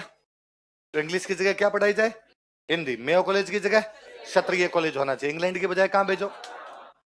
जापान उन दिनों वह देश था जिसमें राष्ट्रवाद की भावनाएं सबसे अधिक थी। जापान एक छोटा सा देश है, इसमें 4 टापू है ले देके। 1905 में जापान जैसे छोटे देश ने रूस को हरा दिया था। किसको हरा दिया था, मतलब दुनिया का सबसे छत्रपल वाला देश कौन सा, रूस। आप रूस के लोगों को भी देखेंगे तो डाकी टाइप के हैं, लंबे लंबे मिलेंगे। महिलाओं की हाइट आपको 6-6 सवा 6 मिल जाएगी, पुरुष तो और 7-7 फीट की डाकी मिलेंगे एकदम। जापान वाले बापड़े इतने इतने से होते हैं, आंखें पूरी खुलती नहीं है। उसके बावजूद जापान वाले किसको हरा गए, एशिया के देश ने यूरोप को हराया। जापान जैसे छोटे देश ने रूस जैसे एक बड़े देश को हराया, तो बहुत बड़ी बात थी उन दिनों। तो जापान में राष्ट्रवाद की भावनाएं चरम पे थी, इसलिए कहा गया कि यदि राष्ट्रवाद सिखाना है तो बच्चों को कहां भेजो, जापान। और वो इंग्लिश माइंड सेट ही करना है तो बच्चों को भले कहां भेजो, इंग्लैंड। इसलिए राष्ट्रवादी भावनाएं तभी आएगी जब बच्चे कहां जाएंगे। फिर दूसरा, जापान में देशभक्ति वाली भावना तो थी, साथ में जापान में भावना थी स्वावलंबन। कौन सी थी, हर आदमी को कोई ना कोई काम करना चाहिए, काम करने से कभी मना नहीं करना, तो निकम्मापन नहीं आएगा, स्वावलंबी बन के आएंगे वहां से। फिर जापान में भावना थी ईमानदारी, कौन सी थी, ऑनेस्टी सीख के आएंगे जापान जाएंगे तो। और आज भी आप जापान में इस प्रकार के केस सुनते हो, इस प्रकार के किस्से सुनते हो जापान के, कि भाई जापान में एक जूतों की फैक्ट्री है और जूतों की फैक्ट्री के अंदर जो मजदूर थे वो मालिक के पास गए, कहा भाई तनख्वाह बढ़ा, इतनी तनख्वाह में हम तो काम नहीं करेंगे। और मालिक ने कहा मैं तनख्वाह नहीं बढ़ाऊंगा, तो उन्होंने कहा हम तेरे खिलाफ हड़ताल करेंगे। उसने कहा कर दे हड़ताल। तो मजदूरों ने हड़ताल कर दी और उन्होंने एक पैर का जूता बनाना शुरू कर दिया, 7 पैर का 1 नंबर का 1 पैर का जूता, 8 नंबर का 1 पैर का जूता। अब मालिक के तो काम नहीं आ रहा, 1 पैर का जूता तो कैसे बेचे। मालिक ने हाथ जोड़े, बापुड़ो दूसरे का बना लो रे, मैं तुम्हारी तनख्वाह बढ़ा दूंगा। उसने तनख्वाह बढ़ाई तो दूसरे पैर का बना लिया, काम बंद नहीं हुआ, काम चालू रहा, शांतिपूर्ण तरीके से बात मान ली गई। अब इसको इंडिया में अप्लाई करो, है ना। अपने इस प्रकार हड़ताल करनी, अपने अपनी फैक्ट्री तो बंद करेंगे, आस पड़ोस की हो चक्का जाम है कोई नहीं खोलेगा रे। और कई बार मुझे लगता है कि रोडवेज की बसों का तो एक ही काम है, हड़ताल में फोड़ना। और रोडवेज की बसों का कोई भी काम है, हमारी पॉलिटी में आप मूल कर्तव्य पढ़ोगे तो मूल कर्तव्य में पढ़ोगे सार्वजनिक संपत्ति की रक्षा करनी चाहिए, हमने वो कभी नहीं पढ़ा। ट्रेन की पटरियां, ट्रेन, बसें, रोडवेज बसें, ये एक ही काम आती है, उखाड़ने के, तोड़ने के। तो अपने हड़ताल के तरीके अलग है, अपने एकदम बाकायदा गुंडागर्दी टाइप की हड़ताल होती है। जापान जाएंगे तो वहां से अच्छी बातें सीख के आएंगे। आप जापान में ऐसे किस्से सुनोगे कि एक बार एक ट्रेन 1 मिनट के लिए लेट हो गई और रेल मंत्रालय ने माफी मांगी कि हम हाथ जोड़ के माफी मांगते हैं कि हमने आपका 1 मिनट का बेशकीमती समय बर्बाद किया और हम आपको रुपए वापस लौटाते हैं। अपने अप्लाई करो। 9:15 बजे हम टिकट खिड़की पे जाके आराम से पूछते हैं कि 9 बजे वाली कितना बजे ऐसी, क्योंकि 9:15 तक तो हमें भरोसा है कि 9 वाली निकली। अब 9, 20, 25, 30 जब भी आएगी तुम बता दो। तो मेरे एक फ्रेंड हंसते हैं कि उनको दिल्ली से लखनऊ आना था, तो यार ट्रेन 9 बजे की थी दिल्ली से लखनऊ वाली। तो मैं उस दिन रूम से निकला, लेकिन वो मरता पड़ता 9 बजे से को 4-5 मिनट पहले पहुंचा, मतलब स्टेशन पे पहुंचा तब 8:56-57 तो हो ही गए थे और इतने में घोषणा आ गई कि दिल्ली से लखनऊ जाने वाली ट्रेन नंबर इतने इतने इतने, प्लेटफॉर्म नंबर इतने इतने इतने पर आ रही है, और कि मैंने मेरे पास में जो यात्री खड़े थे उनकी तरफ मुस्कुराते हुए कहा, अरे यार रेल मंत्रालय तो आज तक ऑन टाइम, अब तक कभी नहीं आती थी, आज तो पूरे टाइम पे आ रही है, और मैं तो बच गया, 4 मिनट भी लेट हो जाता ट्रेन चूक जाती। उन्होंने बड़े इत्मीनान से कहा कि भैया आपकी ट्रेन कब की है? मैं कब की क्या अभी? ये कहना ये तो कल वाली आ रही है, 24 घंटे लेट है। आज वाली चेक करो, 10 आएगी, 11 आएगी, 12 आएगी। और सुनो, अपने को ना कभी ऐसा भी नहीं लगता कि भाई लेट हो जाएंगे। मतलब अपने हर स्टेशन पे बना हुआ है वेटिंग रूम, मतलब रेल मंत्रालय खुद कह रहा है कि वेट तो करना है, इसलिए तेरे लिए हमने क्या बना रखा है, और अपने बैठे रहते, अपने कहते अपने जाके क्या करना है, चले जाएंगे आराम से चले जाएंगे, कोई जल्दबाजी किसी भी चीज की नहीं है। वो देश भाई महान है क्योंकि वहां के नागरिक महान है। कोई भी देश तभी महान बनता है जब उसके नागरिक क्या होते हैं, अपने नागरिक तो अपने हैं, तो जिंदाबाद लोग हैं अपने, इसलिए अपने इस प्रकार की भावना भी नहीं। तो उनका था भाई इंग्लैंड मत भेजो इनको, कहां भेजो? जापान। इंग्लिश की जगह हिंदी, मेयो कॉलेज की जगह, और इंग्लैंड की जगह जापान। याद रह जाएगी बात। अभी ये कौन से हत्याकांड में गिरफ्तार किए गए बताओ, देखिए केसरी सिंह जी। महंत प्यारेलाल। कौन सा? लिखो, महंत प्यारेलाल हत्याकांड के अन्य आरोपी, other accused of Mahant Pyarelal murder case.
बताओ कौन कौन है?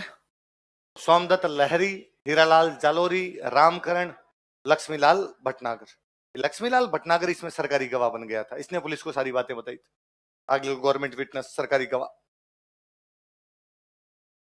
तो मुझे याद है एक बार ये सवाल था कि इनमें से कौन सा बंदा महंत प्यारेलाल हत्याकांड से संबंधित नहीं था। 4 ऑप्शन दे दिए, केसरी सिंह बारठ, सोमदत्त लहरी, रामकरण और मोहनलाल जालोरी। मोहनलाल जालोरी, केसरी सिंह तो मुख्य आरोपी है, ये याद। तो सरकारी गवाह कौन बना था बताओ देखे? लक्ष्मीलाल भटना। अगले लिखो भाई, जोरावर सिंह बारठ।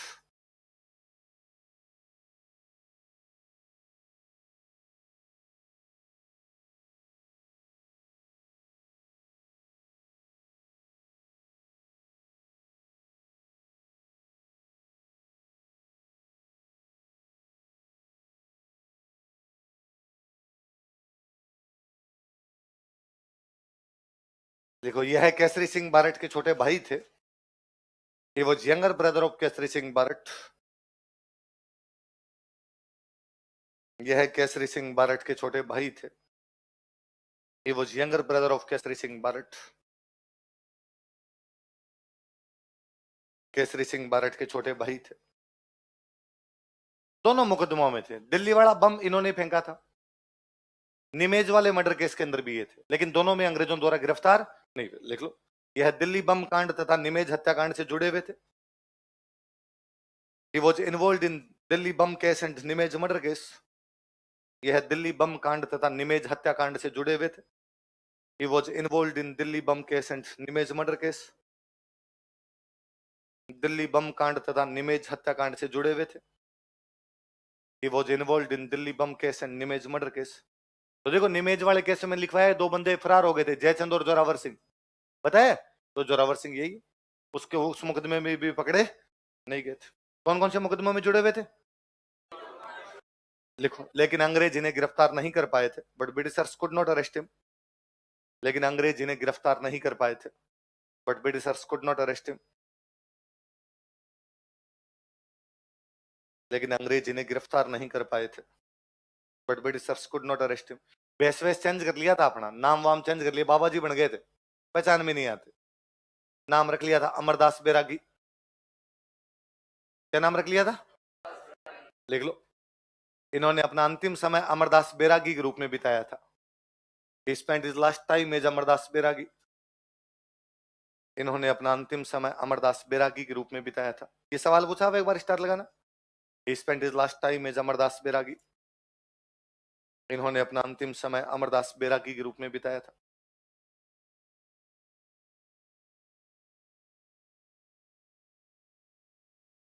किस रूप में बिताया था? अमरदास बैरागी। किसने? जोरावर सिंह। कहते हैं लास्ट टाइम में मध्य प्रदेश में एक जगह पड़ती है चंदेरी। कौन सी जगह? चंदेरी नाम की मध्य प्रदेश जगह। वहां जंगलों के अंदर रहा करते थे चंदेरी वालों। और एक बार अंग्रेजों को पता चल गया कि इन चंदेरी वाले जंगलों के अंदर जोरावर सिंह बारट भेष बदल के रह रहा है, पर अब पता नहीं कैसे रह रहा है, तो पकड़े किसको? तो उन्होंने चंदेरी के राजा को कहा। चंदेरी का राजा था राम सिंह। क्या नाम था? भाई राम सिंह, तेरे राज्य में बंदा घूम रहा है खुलेआम, और पकड़ के दे। राम सिंह को पता था कि जोरावर सिंह कौन है, पर अंदर ही अंदर सेटिंग दे के बैठे रहो, मैं आगे नहीं बताऊंगा, तुम आराम से अपना टाइम काट लो यहाँ पे। अब राम सिंह को लगा गया मरा दिया, और यदि जोरावर सिंह को अपन ने पकड़ के सौंप दिया अंग्रेजों को, तो आपने गिल्ट फील रहेगा मन में कि यार बंदा मेरे पास आया था, मैंने पकड़ के सौंप दिया। और यदि नहीं पकड़ा और कल को अंग्रेज पकड़ गए, तो अंग्रेज अपने को सजा देंगे कि हमारा बंदा था, हमारा अपराधी था, तूने उसको गिरफ्तार नहीं किया, तू उसको सह देता है, पनाह देता है। तो राम सिंह ने जोरावर सिंह के पास मैसेज किया कि जोरावर सिंह जी यहाँ से निकलो, अब मैं पकड़ना पड़ सकता है, अंग्रेजों का दबाव है, इसलिए यहाँ से निकल जाओ। तो जोरावर सिंह जी एक दोहा लिख के वापस भेजते हैं राम सिंह के पास कि सर सुखे पंछी उड़े। बोलो देखे। सर का मतलब सरोवर, सर का मतलब सरोवर का मतलब तालाब। सर सूखे पंछी उड़े। भाई पंछी मतलब पक्षी, पक्षी क्यों आते हैं? पानी पीने। पर यदि तालाब सूख जाएगा तो उड़ जाएंगे। सर सूखे पंछी उड़े, दूजे सर ठहराए। दूजे सर ठहर, दूसरे सरोवर पे जाके ठहर जाते हैं। जब सरोवर सूख जाता है तो पंछी वहां से उड़ के किसी दूसरे सरोवर पर जाकर बैठ जाते हैं। मच्छ कच्छ बिना पच्छ के। बोलो देखे। मत्स्य कच्छ बिना, मछलियां और कछुओं के पंख नहीं होते। मत्स्य मतलब मछलियां, कच्छ मतलब कछुआ, पच्छ मतलब पंख। मछलियों के और कछुओं के पंख कहो राम कित जाए, हे राम सिंह वो कहीं भी जा नहीं सकते, इसलिए हम तो मछलियां और कछुए हैं, तू हमारा तालाब है, तू मना कर देगा जाएंगे कहाँ?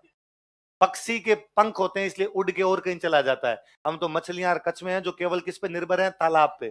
तू हमारा कौन है? तालाब। राम सिंह का बात उतरो, मजे करो, अपने यहाँ से जाने की आवश्यकता नहीं है। फिर यहीं पे बिताया था अपना अंतिम समय। और जोरावर सिंह के साथ तो इतना जोरदार हुआ कि मतलब फिर अंग्रेजों ने ढूंढ ढांड लिया, नहीं मिला बंदा, तो अंग्रेजों ने एक दिन मुकदमे बंद कर दिए कि जोरावर सिंह नाम के आदमी पर जितने मुकदमे थे बंद किए जाते। फाइनल रिपोर्ट, इस आदमी पे अब कोई भी मुकदमा नहीं। उसके अगले दिन जोरावर सिंह जी की डेथ हो गई। तो शायद वेट ही कर रहे थे कि धरती से जाएंगे उस दिन बाइज्जत बरी होके जाएंगे, बस कोई भी मुकदमा लेके नहीं। अगले लिखो, प्रताप सिंह बारट।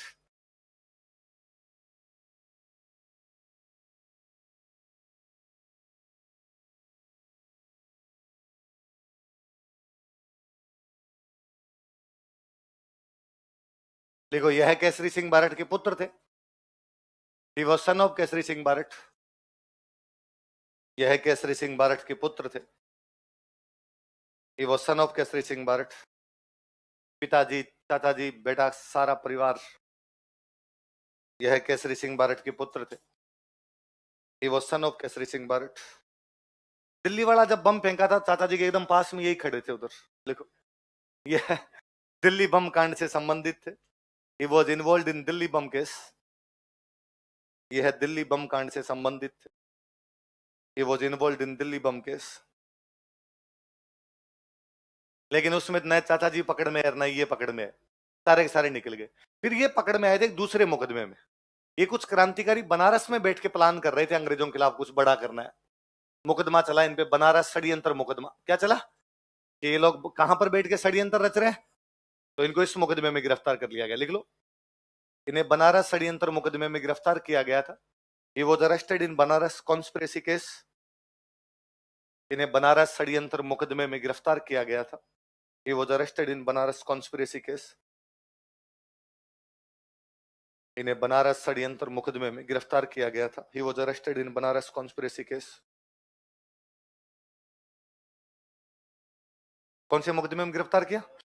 पर यंग एज के 22-23 साल का एकदम युवा, दाढ़ी मूछ भी ढंग से उगी हुई नहीं, थोड़े शरीर में हट्टे कट्टे मोटे ताजे। पुलिस वाले खूब सारे लड़कों को पकड़ के लाए। उनको डाउट था भाई ये भी है, ये भी है, ये भी है, सबको लेके पकड़ के आ गए। पर अब उनको एग्जैक्टली पता नहीं कि करने वाले क्या थे। उनको लगा कुछ करने वाले हैं, पर किसको मारेंगे, कहां मारेंगे, ऐसा कुछ भी अंग्रेजों को ज्यादा पता। तो अंग्रेज जब अब कोई भी पुलिस, आज भी पुलिस यदि खूब सारे लोगों को पकड़ के लेके आती है, फिर पुलिस देखती है कि इनमें से कौन अपने को बात बता सकता है, कौन सरकारी गवाह बन सकता है। कोई बड़ा बड़ा सा होता है उसको साइड में लेके जाते हैं और उसको साइड में ले जाकर कहते हैं, अरे तुम किसके बेटे हो? क्या करते हैं पापा? ये पापा टीचर। अच्छा, मास्टर जी के बेटे हो, तो परिवार तो बहुत अच्छा है यार तुम्हारा। तो अब ये तो कौन कहेगा हमारा परिवार लिचड़ है? भाई सब आदमी यही कहेंगे ना हमारा परिवार तो अच्छा है, कि हाँ हाँ सर परिवार तो अच्छा है। तुम इन चवन्नों के चक्कर में कहाँ आ गए? ये जो टुच्चे तुम्हारे साथ घूम रहे हैं बाकी, तुम इनके साथ रहते हो, मास्टर जी का नाम बदनाम करोगे। हमें पता है तुम नहीं हो इनके साथ में, पर अब इनके चक्कर में आ गए, चलो छोड़ो, तुम्हें तो बाहर निकाल दें। भाई इसका नाम काट दो ना, काट दो इसका नाम। लो आ जाओ, जाओ तुम इधर आओ, ऑफिस के अंदर आओ। जब अब तुम्हें भेजेंगे हम, पर तुम यार बता दो कौन कौन थे साथ में। कई बार बंदा इस चक्कर में दबाव में आके बाकियों के नाम बता देता। ये पुलिस की सेम ट्रिक होती है। वहां पुलिस वालों को अंग्रेजों को लगा यार कोई बात बता सकता है, तो कौन बता सकता है? तो प्रताप सिंह को बुलाया, और प्रताप सिंह बुला के, पापा के नाम क्या है? केसरी सिंह बारट। क्या करते हैं बाबा? जेल में।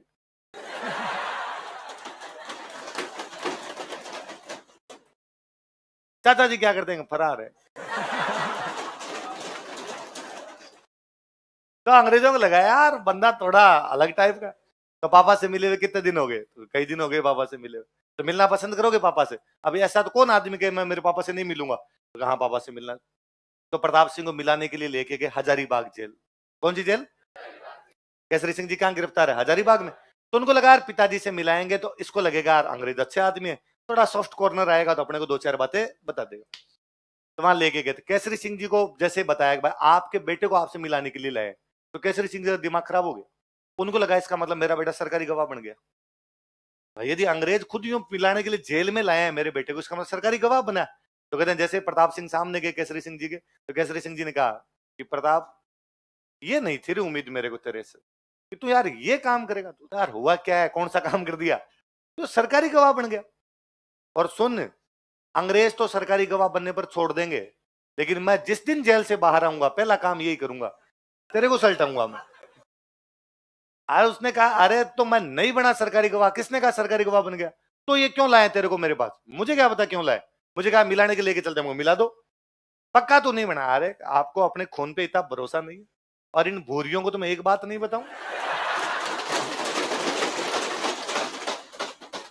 अब केसरी सिंह से मिला के वापस ला रहे अंग्रेज, और अंग्रेजों ने रास्ते में पूछा कि हाँ यार प्रताप सिंह कौन कौन थे तुम्हारे साथ? उसने कौन, कब, कहा? नहीं तो मुझे तो पता ही नहीं घटनाओं के बारे में। तो अंग्रेजों को लगा यार बंदा बताएगा तो कई दिन इनको जेल में मारा पिटा, जीते लोग थे पर एक भी मुंह खोलने के लिए तैयार। अंग्रेजों को एक दिन वापस लगा। अंग्रेजों का एक ऑफिसर था, बरेली जेल में बंद थे। कौन सी जेल में थे? बरेली जेल के अंदर बंद थे। वहां अंग्रेजों का एक ऑफिसर हुआ करता, उसका नाम था चार्ल्स क्लीवलैंड। क्या नाम था?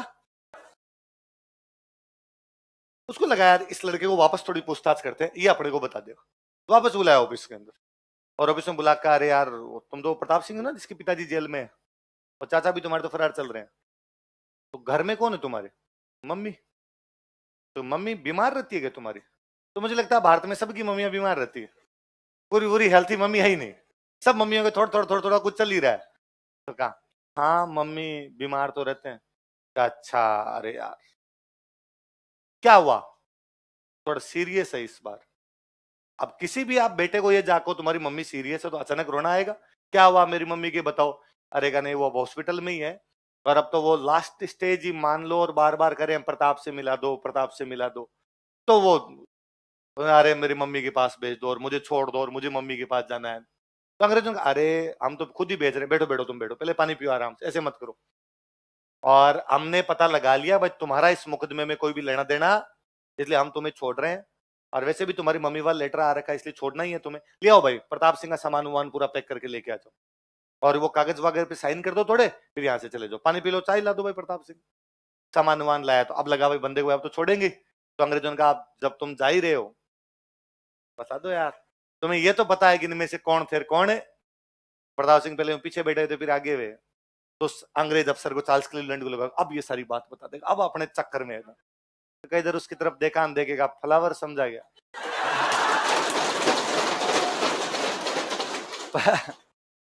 प्रताप सिंह अपनी मम्मी के आंसू पहुंचने के लिए बाकी क्रांतिकारियों की माताओं के अंदर आंसू, इतना पीटा गया, इतना पीटा गया कि पीट पीट के मार दिया था।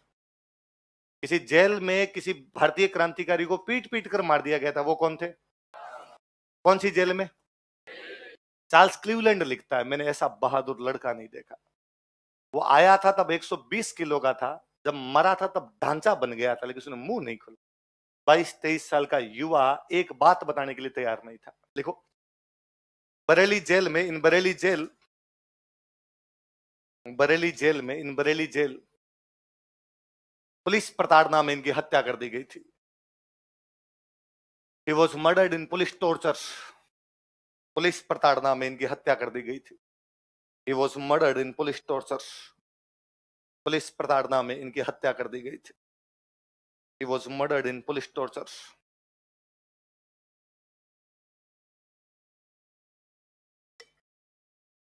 Yeah, he was killed in police torture. Police प्रताड़ना में इनकी हत्या कर दी गई थी। देखो चार्ल्स क्लीवलैंड ने इनकी बहादुरी की प्रशंसा की थी। Charles Cleveland praised bravery. Charles Cleveland praised his bravery. Charles Cleveland ने इनकी बहादुरी की प्रशंसा की थी। Charles Cleveland praised his bravery. Charles Cleveland ने इनकी बहादुरी की प्रशंसा की थी। Charles Cleveland praised his bravery. इनकी बहादुरी की प्रशंसा की थी। जब ये फरार चले थे ना कई दिन तक, तो ऐसी आशंका थी अंग्रेजों को, ऐसा लगता था कि बीकानेर जा सकते हैं। कहां जा सकते हैं? तो अंग्रेजों ने बीकानेर के राजा को लेटर लिखा कि यार प्रताप सिंह बीकानेर नहीं आना चाहिए। तो बीकानेर रियासत ने प्रताप सिंह आने पर प्रतिबंध लगा दिया। तो कौन से स्टेट ने उनके आने को प्रतिबंध लगाया था? नीचे लाइन लिख, बीकानेर रियासत ने इनके प्रवेश पर पाबंदी लगाई थी। Bikaner state put ban on his entry. Bikaner रियासत ने इनके प्रवेश पर पाबंदी लगाई थी। Bikaner state put ban on his entry. Bikaner रियासत ने इनके प्रवेश पर पाबंदी लगाई थी। अगले लिखो भाई, ईश्वरदान आसिया।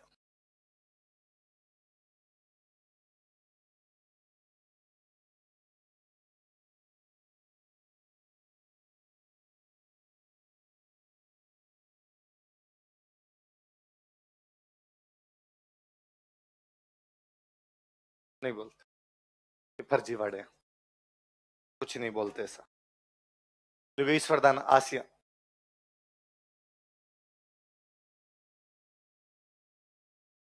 लिखो यह केसरी सिंह बारठ के दामाद थे। He was son in law of Kesari Singh Barath. यह केसरी सिंह बारठ के दामाद थे। He was son in law of Kesari Singh Barath. Delhi वाले बम में ये भी साथ थे, इनका परिवार ही फेंक के आया था वो बम पूरा। देखो यह दिल्ली बम कांड से संबंधित थे। He was involved in Delhi bomb case. यह दिल्ली बम कांड से संबंधित। He was involved in Delhi bomb case.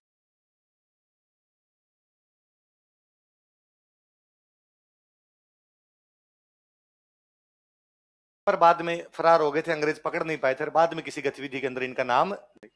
Bharat में सबसे बड़े क्रांतिकारी यदि कोई बंदे हुए तो वो थे रासबिहारी बोस। कौन थे? रासबिहारी बोस इनके पूरे परिवार की तारीफ करते हैं। रासबिहारी बोस लिखते हैं कि यार भारत में ऐसे कई उदाहरण, राजस्थान में विशेषकर ऐसे खूब उदाहरण मिलेंगे जब किसी माँ ने अपने बेटे को आगे लड़ाई कर देश के लिए, मर जाना लेकिन वापस लौट कर मत।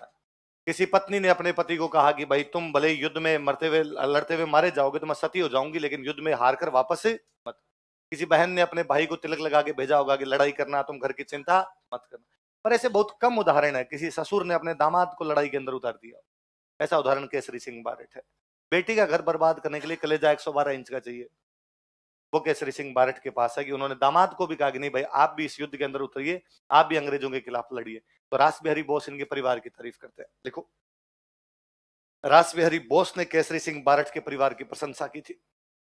Rasbihari Bose praised family of Kesari Singh Barhath. यार पूरा परिवार ही होम हो गया। रासबिहारी बोस ने केसरी सिंह बारट के परिवार की प्रशंसा की थी। Ras Behari Bose praised family of Kesari Singh बारट।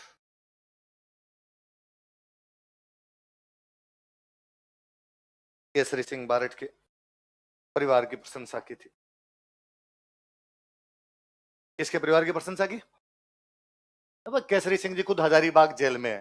Zorawar Singh ने पूरी जिंदगी फरारी के अंदर बिताई। बाद में प्रताप सिंह को जेल के अंदर पीट पीट के मार दिया गया। ईश्वरदान आसिया उस दिल्ली वाले काम में थे, उसके बाद में भी नाम नहीं आता, कुछ ना कुछ किया ही होगा इधर उधर, अपने पास आंकड़े नहीं है, वो बात दूसरी। आपको पूरे इंडियन नेशनल मूवमेंट में ऐसा कोई दूसरा उदाहरण नहीं है जब पूरा परिवार इस प्रकार आजादी के लिए स्वाहा हो गया। विडंबना यह है कि इंडियन हिस्ट्री में इनके नाम भी नहीं है। जब हम पूरी इंडियन हिस्ट्री पढ़ लेते हैं तब भी इन लोगों के नाम नहीं पढ़ते। हमारे राजस्थान को जो इग्नोर मारा गया इंडियन हिस्ट्री के अंदर, उसकी कोई हद नहीं है। पूरा दिल्ली वाला बम केस में नाम नहीं आते इनके। दिल्ली बम केस में अलग अलग लोगों के नाम आ जाएंगे, तब फलान जी थे, फलान जी थे, फलान जी थे, इनके नाम हम कहीं नहीं लिखवाते। ये तो भला वो आरपीएससी का लाख लाख धन्यवाद दिया जाए कि आरपीएससी ने इनके सवाल पूछ पूछ के अपने को पढ़ने पे मजबूर कर दिया। होना तो ये चाहिए कि अपना बच्चा बच्चा प्रताप सिंह बारट के बारे में जाने, लेकिन अपने प्रताप सिंह बारट के बारे में तभी जानते जब कंपटीशन की तैयारी करते हैं। आप 12th तक के किसी बच्चे से पूछिए कि वो प्रताप सिंह बारट का नाम भी सुनता है क्या? ना। इस बार जरूर किताबों के अंदर 2-4 लाइनें प्रताप सिंह बारट के बारे में लिखी गई है। हालात यह है कि पिछले साल प्रताप सिंह बारट की जयंती थी, तो जो आयोजक थे वो मेरे पास आए कि सर हमने आपका कोई वीडियो सुना था, उसमें आप प्रताप सिंह जी के बारे में बता रहे थे, हम प्रताप सिंह बारट की जयंती मना रहे हैं, तो आप भी आना सर। मुझे बहुत अच्छा लगा कि अरे यार कोई प्रताप सिंह बारट की जयंती मना रहा है, इससे बड़ी बात क्या होगी। मैं पक्का पक्का हूँ कि सर उसका टाइम हमने 5 बजे रखना, तो सर डॉट 5 बजे आ जाना। हमें पता आपकी क्लासेज व्लासेज रहती है, लेकिन सर एक दिन थोड़ा सा एडजस्ट करना, आप 5 बजे आ जाना। मगर अब प्रताप सिंह बारट की जयंती है तो मैं 5 छोड़ो 4:30 आ जाऊंगा। ऐसी जयंतियां कहाँ मनाते हैं यार, आपने शुरू किया, आपका लाख लाख धन्यवाद है, मैं पक्का आ जाऊंगा। मैंने उस दिन 5 से 7 वाली जो क्लास थी उसको पहले ही करवाई। 1 से 3 का गैप होता है, उस 1 से 3 में क्लास ली 5 से 7 वाली। 3 से 5 वाली जो क्लास होती है उसमें बच्चों को मैंने 4:30 बजे ही कहा कि देखो यार आज मुझे प्रताप सिंह बारट की जयंती के अंदर जाना है, इसलिए मैं तुम्हारी क्लास आधे घंटे पहले छोड़ूंगा 4:30, पर तुम मुझे एक बात का विश्वास दिलाओ कि तुम बाहर नहीं जाओगे, अंदर बैठे रहोगे, कि बाहर जाके हो हल्ला करो, शोर शराबा करो, कल को दिलीप सर को पता चले क्लास आधे घंटे पहले छोड़ के चला गया था, या नहीं करोगे? बच्चों ने कहा सर अरे आप प्रताप सिंह बारट की जयंती में जा रहे हैं, हम हिलेंगे नहीं, हम 5 बजे पानी पीने बाहर जाएंगे, आप चिंता ही मत करो। मैं 4:35 के आसपास क्लास छोड़ गया, डॉट 5 बजे 5-7 मिनट पहले ही वहां जाके खड़ा हो गया। आई जुगांग मैंने कहा कि हाँ भाई चलो। भयंकर भयंकर भीड़ हो रखी प्रताप सिंह बारट की जयंती में, वहां लोग आ रखे 32, तो जानता ही नहीं, तो जानता ही नहीं। तो फिर उन्होंने आई जुगन कहा फोन करके बुलाते हैं लोगों को, इधर उधर फोन किए तो किसी आदमी को फोन करके अरे वो प्रताप सिंह जी की जयंती है, आज श्रद्धांजलि की सभा है, आओ यार आज यहाँ पर ये कार्यक्रम हो रहा है। तो अगला कहे अरे क्यों नहीं आएंगे, महाराणा प्रताप की जयंती हम नहीं मनाएंगे, कौन मनाएंगे? ये हालात है। 7 बजे तक फोन कर कुरा के भयंकर भीड़ जुटाई गई, आदमी हुए 200। मुझे लगा यार पंजाब में भगत सिंह की जयंती हो, हजारों की भीड़ इकट्ठी नहीं हो। मराठों ने शिवसेना और कांग्रेस की गवर्नमेंट साथ में चली, शिवसेना कांग्रेस में गठबंधन है, पर उद्धव ठाकरे का 5-6 दिन पहले का बयान है कि राहुल गांधी वीर सावरकर के बारे में इस बार कुछ भी उल्टा सीधा कह दिया हम फट्टे मार देंगे। राहुल गांधी से सारे ट्वीट डिलीट करवा लिए उन्होंने। वीर सावरकर के बारे में खिलाफ नहीं सुनेंगे हम। तुम कैसे बोल सकते हो रे हमारे मराठों के हीरो है? केवल वो दुर्भाग्यपूर्ण लोग हम हैं जो हमारे हीरोज के बारे में नहीं जानते। मुझे अरविंद केजरीवाल महाधूर्त टाइप का आदमी लगता है, लेकिन उसके बावजूद मैं उस बंदे का एक मामले में बड़ा फैन हूं कि वो जब पहली बार मुख्यमंत्री बना था, बनते ही उसने दिल्ली की विधानसभा में केसरी सिंह बारट, जोरावर सिंह बारट, प्रताप सिंह बारट, ईश्वरदान आसिया की मूर्तियां लगवाई। मुझे रोना आया कि दिल्ली में मूर्तियां हैं, राज्य की राजधानी के अंदर मूर्तियां नहीं है। होना तो यह चाहिए कि किसी अच्छे से बड़े से चौराहे के ऊपर केसरी सिंह, जोरावर सिंह, प्रताप सिंह तीनों की आदमकद विशाल काय मूर्तियां लगाई जानी चाहिए, किसी चौराहे पे नहीं। चौराहा छोड़िए, किसी गली का नाम प्रताप सिंह बारट गली नहीं है। तो शाहपुरा में है तो उनका गांव है, हमारे गांव मेरे दादाजी के नाम पे कर लूं मैं, उसमें क्या बड़ी बात हुई भाई? हर गांव के अंदर ही है भाई, जिस गांव का कोई बंदा है वहां पे तो हो जाएगा। क्या केवल शाहपुरा की क्रांतिकारी है क्या ये? आपको क्या लगता है कि भगत सिंह का नाम केवल पंजाब के गांव के अंदर है? कि भगत सिंह एक पंजाब के बंगा नाम के गांव के अंदर रहने वाले थे, तो बंगा नाम, हर जगह भगत सिंह है। ऐसा कोई शहर नहीं होगा जहां भगत सिंह के नाम पर कुछ ना बना रखा हो। हम तक बना रहे हैं। आपको जयपुर के अंदर भगत सिंह चौक मिल जाएगा, आपको भगत सिंह जी के नाम पर कोई चीज मिल जाएगी, पर इनके नाम पर नहीं। हम वे लोग हैं जो हमारे इतिहास से कटे हैं, हम वे लोग हैं जो हमारी संस्कृति से कटे हैं। न हमें हमारी कल्चर पता है, न हमें हमारा इतिहास पता है। पूरी तरीके से मरे हुए लोग। मुझे लगता है यार, मैं जब प्रताप सिंह बारट के बारे में उन्होंने मुझे जब कहा कि यार आपको आना है और आपको हम 5 मिनट का टाइम देंगे, आप बोलना भी, 5 मिनट भाषण भी दे लेना, तो मुझे लगा यार जब अगलों ने बुलाया है, जयंती के अंदर बुलाया, तो अपने थोड़ा पढ़ के जाते हैं। इधर उधर से थोड़ी किताबें और जुटाई यार, प्रताप सिंह बारे में जितना जानता हूं उससे ज्यादा पढ़ के जाऊं, थोड़ा और सीख के जाऊं इनके बारे में। मैं पढ़ रहा था तो मुझे पता चला कि वैसे मैं एक बात पहले से जानता था कि भगत सिंह अपना आदर्श क्रांति में यदि किसे मानते थे तो वो बंदे थे सचिंदर सान्याल। कौन थे? मैं आज मेरे समेत अपने जितने लोग बैठे हैं, अपने से किसी से कोई तीसरा आदमी आगे पूछे कि भारत का सबसे अच्छा क्रांतिकारी कौन लगता है, अपने संवेद स्वर में कहेंगे भगत सिंह। ऐसा कोई अपने में से नहीं होगा जो भगत सिंह पे अंगुली उठाए। सब भगत सिंह को अच्छा मानते, पूरा भारतीय नहीं उठाता, हमारे हीरो है भगत सिंह। अपनी डायरियों में, अपनी किताबों में लिखते हैं भाई हमने ये क्रांति किसी आदमी सीखी, तो वो आदमी को ना सचिंद्र सान्याल। मैं जब प्रताप सिंह के बारे में पढ़ रहा था तो मुझे सचिंद्र सान्याल के कोट मिले। सचिंद्र सान्याल कहते हैं कि मैंने क्रांति प्रताप सिंह बारट से सीखी है। ये 1911 में दिल्ली वाला बम केस होने से पहले हम दिल्ली में रूममेट थे दोनों, प्रताप सिंह बारट और मैं। हम भगत सिंह के गुरु को नहीं जानते। हालात ये है। वो सचिंद्र सान्याल ने इतनी तारीफें की यार, उस लड़के में कितना कंसंट्रेशन था। 22-23 साल का लड़का था। मतलब आज भी भगत सिंह के बारे में जब भी बात की जाए तो ये कहा जाता है 23 साल की उम्र में फांसी के तख्ते पे झूल गए। एग्जैक्टली 23 साल की उम्र में पुलिस वालों ने पीट पीट कर हत्या कर दी थी। कहां कम है। भगत सिंह बारे में हम कहते तो कहते उन्होंने दिल्ली में असेंबली में जाके बम फेंका था। एग्जैक्टली दिल्ली के चांदनी चौक में गवर्नर जनरल पे बम मारा है। इसमें भगत सिंह ये तो बम फेंकने गए थे, तब इन्होंने कहा था हम किसी को मारेंगे नहीं, इन्होंने कहा था मारेंगे। होर्डिंग पे मारने के लिए बम फेंका था बाकायदा। उसके बावजूद नहीं जानते हम। अब से आपके आसपास में जो हो उनको बताना, वरना लोग अंगुलियां खड़ी कर देते हैं कि साहब राजस्थान वालों ने आजादी के आंदोलन में कुछ ही नहीं किया। उनको कहना हमने किया था, तुमने इतिहास में नाम लिखवा लिया, हमने लिखवाया नहीं, फर्क इतना ही है। बाकी हमारे वालों ने खूब किया था, जो जो करना था वो सब किया। मुझे तो इन सब से भी भयंकर प्रताप सिंह बारट की मम्मी लगते हैं, माणिक के कंवर। जब केसरी सिंह बारट हजारीबाग जेल में चले गए, जोरावर सिंह बारट फरार चल रहे थे, प्रताप सिंह बारट इधर क्रांति के लिए निकल गए, इधर बरेली जेल के अंदर है, ईश्वरदान आसिया भी फरार चल रहे हैं। उन दिनों अंग्रेजों ने नीलामी निकाल दी केसरी सिंह बारट के घर की, कि केसरी सिंह बारट के घर को क्या कर दिया जाए, नीलाम। सरकार आज भी करती है, अपराधी जो भी होते हैं उनके घर को नीलाम कर देती है। अंग्रेजों की नजर में अपराधी थे। वो जो पुलिस अफसर था जो उनके घर की नीलामी करने के लिए गया, वो बेचारा इंडियन था, तो उसमें सॉफ्ट कॉर्नर तो था यार एक। तो उसने जाके जो प्रताप सिंह की मम्मी थे माणिक के कंवर, उनको कहा कि देखो घर तो खाली करना पड़ेगा, पर मैं 2 घंटे का टाइम देता हूं आपको। 2 घंटे में घर में जितना भी गहने, सोना चांदी, रुपए टक्के पैसे जो वो बांध लो। आने वाला टाइम बहुत बुरा है। अंग्रेज यहां से आपको निकालेंगे, रहने की कहीं जगह नहीं मिलेगी। रिश्तेदार आपको घर पे रखेंगे नहीं, क्योंकि रिश्तेदारों घर पे रहोगे तो रिश्तेदार को अंग्रेज पकड़ लेंगे। तो रिश्तेदार तो मना करेंगे कि हम जानते नहीं कौन है, तो आप जितने गहने गांठे वो सारे के सारे बांध लो। उस महिला का स्टेटमेंट मुझे बड़ा जोरदार लगता है। उस महिला ने कहा कि गहने गांठे नहीं लेने, तुम यदि मुझे टाइम दे रहे हो तो मेरे ससुर थे कृष्ण सिंह बारट, और मेरे ससुर ने खूब सारी किताबें लिखी थी, वो किताबें पढ़ी है, तो मैं उन किताबों को ले जाना चाहती हूँ, तुम अनुमति दे सकते हो? तो इंडियन ऑफिसर ने कहा बांध लो माता जी, किताबी किताबी जो बांधी हो बांध लो। जिनकी माताएं किताबों से इस हद तक प्यार करती है, उनके प्रताप सिंह पैदा होते हैं। उसे उस महिला को उस दिन सोना चांदी नहीं चाहिए था। कहते प्रताप सिंह जब घर छोड़ के गए थे तब अपनी मदर को कहा था कि मुझे धोती लेनी है तो रुपए दो। तो 1 रुपए 2 रुपए उस टाइम इतने ही चला करते थे, वो रुपए लिए माँ ने दिए कि ये है ले जा। फिर अपने पिताजी के कुछ सेठ थे दोस्त, उन सेठ के पास गए, उनको जाकर कि मेरी शादी है, मुझे थोड़ी रुपए दो। तो उनका अचानक शादी बताया नहीं, कहा वो अंग्रेजों वाला चक्कर है इसलिए फटाफटी करनी पड़ रही है, मम्मी ने मुझे भेजा आपके पास। वहां से सेठ से रुपए लिए, वहां से निकल गए, दिल्ली निकल गए, बनारस की तरफ निकल गए इधर। तो वो सेठ दूसरे दिन इनके घर पे गए, उन्होंने जाकर कहा कि वो प्रताप सिंह रुपए लेके गए तेरे का, शादी है क्या है, हमें तो बताते, कोई है तो हम सहायता करते हैं। मदर ने कहा नहीं कोई शादी वादी नहीं है हमारे घर में। तो वो इस प्रकार से रुपए ले गए थे। तो उनकी मदर का बाद में स्टेटमेंट है कि प्रताप तूने मुझे इतना कमजोर कैसे समझा रहे, तू मुझे कह देता कि मुझे क्रांति करने के लिए जाना है, मैं तुझे और पैसे निकाल के दे देती। तुझे ऐसा क्यों लगा कि मैं तेरी माँ हो के तुझे रोक लूंगी? ऐसे स्टेटमेंट हम भगत सिंह की माँ के पढ़ते हैं।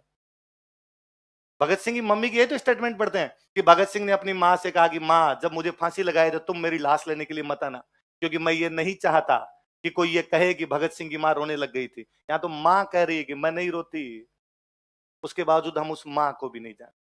मुझे लगता है कि राजस्थान में सबसे बड़ी एक लाइब्रेरी बनाई जाए सरकार द्वारा, उसका नाम माणिक्य कंवर लाइब्रेरी रखा जाए। तो उस महिला को पुस्तकों से कितना प्यार रहा होगा, पर यकीन मानिए सरकार के एक भी मंत्री को माणिक्य कंवर का नाम भी नहीं पता।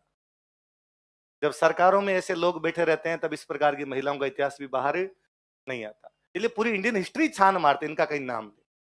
तो फिर बम फेंक के किस पे आए? अपने यहाँ पे पढ़ते ये किया था, ये किया था, ये किया था, इंडियन हिस्ट्री कहीं नहीं लिखते, क्योंकि इंडियन हिस्ट्री लिखने वाले उनमें एक भी राजस्थान का नहीं था। जो जहां के थे वो अपना अपना छाप गए। भगत सिंह को सबसे पहले पंजाब वालों ने पढ़ना लिखना शुरू किया, इसलिए बाकी भारत पढ़ता है। सावरकर को सबसे पहले मराठियों ने पढ़ना लिखना शुरू किया, इसलिए पूरा भारत पढ़ता है। हमने ही जब नहीं पढ़ा तो दूसरे कौन पढ़े? हमने हमारे वालों को इज्जत नहीं दी तो हम ये उम्मीद कैसे करते हैं कि नागालैंड में भी कोई प्रताप सिंह को जाने? इसलिए पहले तो अपने पढ़ा जाए, इसलिए आपके आसपास में जो हो उनको बताया जाए कि अपना प्रताप सिंह बारट क्या चीज थे। उनको बताया जाए कि एक परिवार पूरे आजादी के आंदोलन में होम हो गया, ऐसा दूसरा कतई कोई उदाहरण नहीं। तो जब ये मुझे तुम कहते नहीं हो सुभाष चंद्र बोस कहते, सुभाष चंद्र बोस पैदा ही नहीं हुआ था तब ये काम कर गए थे। सुभाष चंद्र बोस को कहना चाहिए कि साहब बंगाल का प्रताप सिंह बारट है। इस बात की तुलना करें, हमें क्यों ठेका ले रखा है कि हमारे वालों की तुलना बाहर वालों से करें? रहे होंगे सुभाष चंद्र बोस, हमारे सिर के मुकुट हैं, पर उतना उतना बराबर हमारा प्रताप सिंह बारट है, सेम का सेम काम कर रहा है। तो फिर केवल इसलिए यदि इज्जत दिलवानी चाहोगी, सुभाष चंद्र बोस को तो सारे जानते हैं और हमारे प्रताप सिंह को कोई जानते नहीं, इसलिए साहब प्रताप सिंह की तुलना सुभाष चंद्र से कर दो ना, सुभाष चंद्र की तुलना प्रताप सिंह से कर ली जाए। हमारे वालों ने पहले काम किए थे, उनसे पहले हुए थे, उनसे बड़े काम किए, फिर तुलना हमारे वाले से कर ली जाए। अगले लिखो।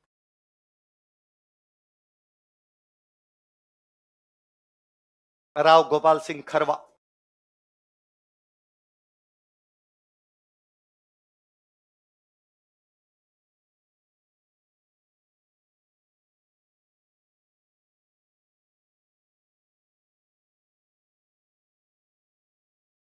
क्या नाम है? खरवा अजमेर के अंदर एक गांव पड़ता है। ये अजमेर खरवा के सामंत थे, सामंत तो समझ गए? लिखो, यह है खरवा के सामंत थे। खरवा अजमेर में जगह पड़ती है। He was feudal Lord of Kharwa. यह है खरवा के सामंत थे। He was feudal Lord of Kharwa. First world war के दिनों की बात है, 1914 में फर्स्ट वर्ल्ड वॉर शुरू होता है। इंग्लैंड जर्मनी के खिलाफ फंसा हुआ है। किसके खिलाफ? जर्मनी मार रहा है इंग्लैंड को, पकड़ पकड़ के धोया उसने शुरू शुरू के अंदर। जब इंग्लैंड और जर्मनी आपस में लड़ रहे थे, भारत के एक नेता गांव में घूम घूम कर ये कह रहे थे कि हमें अंग्रेजों का साथ देना चाहिए। किसका साथ देना चाहिए? एक अन्य नेता गांव में घूम घूम के यह कह रहे हैं कि हमें अंग्रेजों की सेना में शामिल हो जाना चाहिए। हम अंग्रेजों की सेना में जाएंगे, अंग्रेजों का साथ देंगे, जर्मनी को हराएंगे। इसलिए है इंडियंस, अंग्रेजों की सेना ज्वाइन करो और अंग्रेजों की सेना ज्वाइन करके किसको हरा के आओ? जर्मनी। जो पहले नेता जो कह रहे थे कि हमें अंग्रेजों का साथ देना है वो है बाल गंगाधर तिलक। वो जो दूसरे नेता जो कह रहे हैं हमें इंडियन आर्मी ज्वाइन कर लेनी चाहिए वो है महात्मा गांधी। कौन है ये? क्या करें, किसका साथ देना चाहिए? इसलिए मैं कहता हूं चीजें ब्लैक एंड व्हाइट नहीं है, चीजों का रंग दूसरा है। हमने उनको ब्लैक एंड व्हाइट में देखना और पढ़ना शुरू कर दिया है। एक आदमी और है जो कह रहा है क्यों इंग्लैंड का साथ देना, क्यों जर्मनी का साथ देना, किसी का साथ नहीं देना। भारत में क्रांति कर दो। भारत में क्या कर दो? हथियार लेके क्रांति करो, जैसे 1857 में की थी। पर 1857 में जब क्रांति की तो अंग्रेजों ने पूरा ध्यान हम पर लगाया, क्रांति को फेल कर दिया। लेकिन इस बार अंग्रेज कहां फंसे हुए हैं? यदि उन्होंने ध्यान हम पर लगाया तो जर्मनी रगड़ देगा, जर्मनी इंग्लैंड पे कब्जा कर लेगा, हम वैसे ही आजाद हो जाएंगे। और यदि ध्यान नहीं लगाया तो खुद आजाद हो जाएंगे। दोनों हाथों में लड्डू है। सशस्त्र क्रांति की जाए। क्या की जाए? आर्म्ड रिबेलियन, हथियारों के साथ में क्रांति की जाए। ये बात करने वाले बंदे हैं रास बिहारी बोस। कौन है? रास बिहारी बोस करे पूरे भारत में सशस्त्र क्रांति करेंगे, एक दिन एक साथ करेंगे। वो दिन होगा 21 फरवरी 1915। दिन कौन सा होगा? क्या करनी है इस दिन भारत में एक साथ? आर्म्ड रिबेलियन करना है। कब करना है? 21 फरवरी 1900। कौन कर रहे हैं बातें? साहब पूरी प्लानिंग की जा रही है। बंगाल में फलान जी संभालेंगे, महाराष्ट्र में ये संभालेंगे, पंजाब में ये संभालेंगे, यूपी में ये संभालेंगे, एमपी में संभालेंगे, राजस्थान में गोपाल सिंह खरवा संभालेंगे। राजस्थान में कौन संभालेंगे? तो क्रांति की पूरी योजना किसको दी गई? क्रांति की जिम्मेदार राजस्थान में किसको दी गई? तो बड़े क्रांतिकारी है कि पूरे भारत में क्रांति हो रही है, पूरे राजस्थान की जिम्मेदारी किसको मिल रही है? देखो, रासबिहारी बोस संपूर्ण भारत में सशस्त्र क्रांति करना चाहते थे। Rasbihari Bose wanted to make an armed rebellion in entire India. Rasbihari Bose संपूर्ण भारत में सशस्त्र क्रांति करना चाहते थे। Rasbihari Bose wanted to make an armed rebellion in entire India.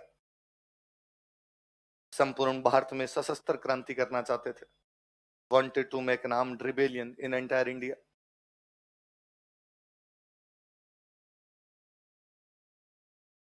संपूर्ण भारत में सशस्त्र क्रांति करना चाहते थे। wanted to make an armed rebellion in entire India. तथा इसके लिए 21 फरवरी 1915 का दिन तय किया गया and for it day of 21 February 1915 was decided. तथा इसके लिए 21 फरवरी 1915 का दिन तय किया गया and for it day of 21 February 1915 was decided. तथा इसके लिए 21 फरवरी 1915 का दिन तय किया गया and for it day of 21 February 1915 was decided. इसके लिए 21 फरवरी 1915 का दिन, लाइन चेंज कर लिखो। राजस्थान में इसकी जिम्मेदारी गोपाल सिंह खरवा को दी गई। Gopal Singh Kharwa was made responsible for it in Rajasthan. Gopal Singh Kharwa was made responsible for it in Rajasthan. Rajasthan में इसकी जिम्मेदारी गोपाल सिंह खरवा को दी गई। Gopal Singh Kharwa was made responsible for it in Rajasthan. Rajasthan में इसकी जिम्मेदारी गोपाल सिंह खरवा को दी गई। Gopal Singh Kharwa was made responsible for it in Rajasthan. तो गोपाल सिंह जी कहा, भाई गोपाल सिंह जी हथियारों के साथ क्रांति करनी है, तो करवाओगे कैसे? गोपाल सिंह जी ने कहा, वो मेरे पे छोड़ दो। कैसे? तो कहा, मैं अजमेर के और जोधपुर के राजपूत सैनिकों को क्रांति में शामिल कर लूंगा। सैनिक है तो उनको हथियार चलाने आते हैं, सैनिक है तो उनके पास हथियार पड़े, तो पूरी वेल ट्रेंड आर्मी के साथ हम क्रांति कर देंगे। तो कहां के सैनिकों को क्रांति में शामिल किया? इन्होंने अजमेर तथा जोधपुर के राजपूत सैनिकों को क्रांति में शामिल किया। He included Rajput soldiers of Ajmer and Jodhpur in revolt. इन्होंने अजमेर तथा जोधपुर के राजपूत सैनिकों को क्रांति में शामिल किया। He included Rajput soldiers of Ajmer and Jodhpur in revolt. इन्होंने अजमेर व जोधपुर के राजपूत सैनिकों को क्रांति में शामिल किया। He included Rajput soldiers of Ajmer and Jodhpur in revolt. पर 21 फरवरी आती ये लोग क्रांति करते, उससे पहले पंजाब में बात लीक हो गई। पंजाब के अंदर वहां कोई बंदा पकड़ा गया, उस बंदे ने पूरा मामले बता दिया। जब फलान जी यहां से कर रहे हैं, फलान जी यहां से कर रहे हैं, फलान जी सारे भारत में क्रांतिकारी पकड़ लिए गए। गोपाल सिंह भी पकड़ लिए गए। गोपाल सिंह को पकड़ के अंग्रेजों ने, अजमेर में एक जेल थी टोडगढ़। कौन सी जेल थी? लिखो। अंग्रेजों को योजना का पता चल गया। Britishers revealed this plan, reveal कर दिया उन्होंने। अंग्रेजों को योजना का पता चल गया। Britishers revealed this plan. Britishers revealed this plan. अंग्रेजों को योजना का पता चल गया। Britishers revealed this plan. तथा गोपाल सिंह को गिरफ्तार कर टोडगढ़ जेल में रखा गया। तथा गोपाल सिंह को गिरफ्तार कर टोडगढ़ जेल में रखा गया। And Britishers arrested Gopal Singh and kept in Todgarh jail. तथा गोपाल सिंह को गिरफ्तार कर टोडगढ़ जेल में रखा गया। अजमेर में है ना। Britishers arrested Gopal Singh and kept in Todgarh jail. तथा गोपाल सिंह को गिरफ्तार कर टोडगढ़ जेल में रखा गया। कौन सी जेल में रखा? और ये जेल तोड़ के फरार हो गए। जितने कैदी थे उन सबको ही भगा दिया। देखो, लेकिन यह जेल से फरार हो गए, but he was escaped from jail. लेकिन यह जेल से फरार हो गए, but he was escaped from jail.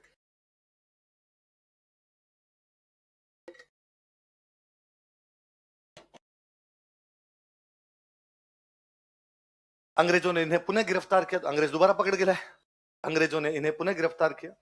Britishers arrested him again. अंग्रेजों ने इन्हें पुनः गिरफ्तार किया।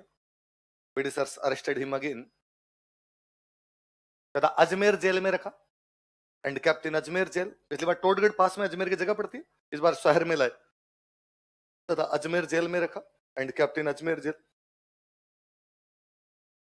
तथा अजमेर जेल में रखा and kept in Ajmer jail. पर अंग्रेजों को डर था कि बंदा खुद अजमेर का है, अजमेर की जेल में या तो खुद तोड़ देगा या जनता तोड़ देगी। जनता ने कभी इकट्ठे होकर हमले कर दिया नहीं साहब गोपाल सिंह को हम छुड़वाएंगे तो जनता तोड़ जाएगी, इसलिए अंग्रेजों ने ट्रांसफर किया यूपी। वहां एक जेल थी शाहजहांपुर जेल। कौन सी जेल थी? तिहाड़ जेल बोलते थे उस टाइम इसको। तो वहां शाहजहांपुर जेल में शिफ्ट कर दिया। लिख लो, कालांतर में इन्हें शाहजहांपुर जेल भेज दिया गया था। Later on he was shifted to Shahjahanpur jail, UP में। लिख लेना तिहाड़ जेल। कालांतर में इन्हें शाहजहांपुर जेल भेज दिया गया था। Later on he was shifted to Shahjahanpur jail. कालांतर में इन्हें शाहजहांपुर जेल भेज दिया गया था। Later on he was shifted to Shahjahanpur jail. कौन सी जेल भेज दिया गया? शाहजहांपुर, यूपी में पड़ता है ना। वही 1919 के आसपास ये तीनों ही बाहर आ गए थे। अर्जुन लाल सेठी, केसरी सिंह बारट, गोपाल सिंह अग्रवाल। सबसे बड़ी बात ये तीनों कनेक्ट थे आपस में एक दूसरे से सब मिले हुए थे कि कोटा के अंदर क्रांति संभालेंगे केसरी सिंह बारट, जयपुर के अंदर क्रांति का काम करेंगे अर्जुन लाल सेठी, और अजमेर के अंदर ये सारे मामले कौन देखेंगे? गोपाल सिंह। केसरी सिंह बारट जो है वो वहां पे स्ट्रेटेजिकली किन लोगों से मिलना है, किन लोगों से नहीं मिलना, वो तैयारी करेंगे। अर्जुन लाल सेठी यहाँ जो भी स्टूडेंट आएंगे उनको तैयार करेंगे। हथियार वथियार जुटाने का पूरा काम कौन करेंगे? तीनों साथ में बाहर आए थे, तीनों ने गांधी जी को ज्वाइन किया। केसरी सिंह बारट गांधी जी के पास चले गए थे, अर्जुन लाल जी गांधी जी के पास चले गए थे, गोपाल सिंह भी गांधी। तीनों का एक साथ मोह भंग हुआ। तीनों को बाद लगा हर गांधी जी वाले तरीकों में कुछ भी पढ़ा तो केसरी सिंह जी कोटा में आकर किताबें लिखने लग गए थे। अर्जुन लाल जी बाद में अजमेर में पढ़ाने लग गए थे। ये तो भक्ति में लग गए, भगवान कृष्ण की भक्ति करने लग गए थे। ये मरे थे तब केसरी सिंह बारट ने इनके बारे में कहा था कि रयो लाल पांचाल में, बोलो देखे, रयो लाल पांचाल, महाराष्ट्र में बाल। पांचाल का मतलब है पंजाब। पांचाल का मतलब रयो लाल पांचाल। पंजाब में लाला लाजपत राय है। पंजाब में कौन है? महाराष्ट्र में बाल। महाराष्ट्र में कौन है? बाल गंगाधर। रयो लाल पांचाल में, महाराष्ट्र में बाल। राजत राजस्थान में, बोलो देखे, गौरवमय गोपाल। इस राजस्थान की रजत भूमि में वही गौरव यदि किसी को प्राप्त है तो किसको है? गोपाल। यदि राजस्थान के लोग अपनी स्त्री लिखते तो लिखते लाल बाल गोपाल, लाल बाल। पर हमने नहीं लिखी, बंगालियों ने लिखी, इसलिए बंगाली लिखा लाल बाल पाल, क्योंकि उनके हुए थे विपिन चंद्र पाल। मैं कहता हूं विपिन चंद्र पाल की पूरी जीवनी उठा लो और मुझे बता दो उस आदमी ने किसी को थप्पड़ मारा हो? क्रांति छोड़िए, थप्पड़ मारा हो? कुछ ही नहीं किया। पर लिखवा गए। उनके अपने गोपाल सिंह जी की तुलना में देखे तो कुछ भी नहीं किया। मुझे लगता है यार अपना होता तो लाल बाल गोपाल लिखवाते। और मुझे तो कोई पूछता तो मैं कहता लाल और बाल से पहले गोपाल है। लाल बाल ने भी हथियार लेके क्रांति नहीं की है। लाल बाल ने नारे लगाए थे, हमारे वाला बंदा मैदान में आ गया था सब लड़ लेंगे, पर नहीं है। लाल बाल पाल को पूरा बच्चा बच्चा जाने। विडंबना देखिए, 12th क्लास की बुक में एक चैप्टर है राजस्थान के क्रांतिकारी। राजस्थान बोर्ड की बुक, चैप्टर का नाम राजस्थान के क्रांतिकारी। राजस्थान के तमाम क्रांतिकारी लिखे में गोपाल सिंह खरवा का नाम नहीं है उसमें। लगता है यार अपने इस लेवल पर किताब बनाने वाले आदमी को भी क्रांतिकारी का नहीं पता। मैं उम्मीद करता हूं कि बच्चों को गोपाल सिंह खरवा की जानकारी होगी। हम उम्मीद करते हैं कि गोपाल सिंह खरवा को कभी अरविंद घोष यहां आया करते अजमेर गोपाल सिंह खरवा से मिलने कि साहब काम कैसे करने हैं, रिटन एविडेंस है पूरे लेटर के, आप बताओ इसमें क्या करें, इसमें क्या करें, इसमें क्या करें। उसके बावजूद नाम नहीं। और सरकार के स्तर पर ऊपर बैठे हुए लोगों को भी जब जानकारी नहीं तो बच्चों से तो ये उम्मीद करनी तो बंद कर देनी चाहिए कि वो गोपाल सिंह को जानेंगे। भाई आप और मत कितनी चीजें जानेंगे जितनी किताबों में है। जब कई बार कोई आता है कि साहब इतिहास बदला जा रहा है, मुझे लगता है बदला कहाँ है, आमूल चूल बदलाव करने, इसमें बदलना है। इसमें ऐसे ऐसे हीरोज पड़े हैं जिनके बारे में हम कुछ भी जानते, माटी करके रख दिया हमने हमारे लोगों को, और उसका सबसे भयंकर दोष। इसलिए मैं जब ये कोई गोपाल सिंह खरवा के बारे में बताऊं या मैं केसरी सिंह बारट की बताऊं, अपना कोई आदमी कह देता है ज्यादा फेंक दी, इतना तो कुछ किया ही नहीं था अपने वालों ने। मुझे लगता है मारवाड़ी में एक कहावत होती है कि आपकी मान डाकण कुण कहे, राजस्थान वाला कहे। महाराष्ट्र में किसी आदमी को शिवाजी के खिलाफ बोल के दिखा दो, बोल के झिंटे उखाड़ ले आपके, नंगा करके दौड़ाए आपको।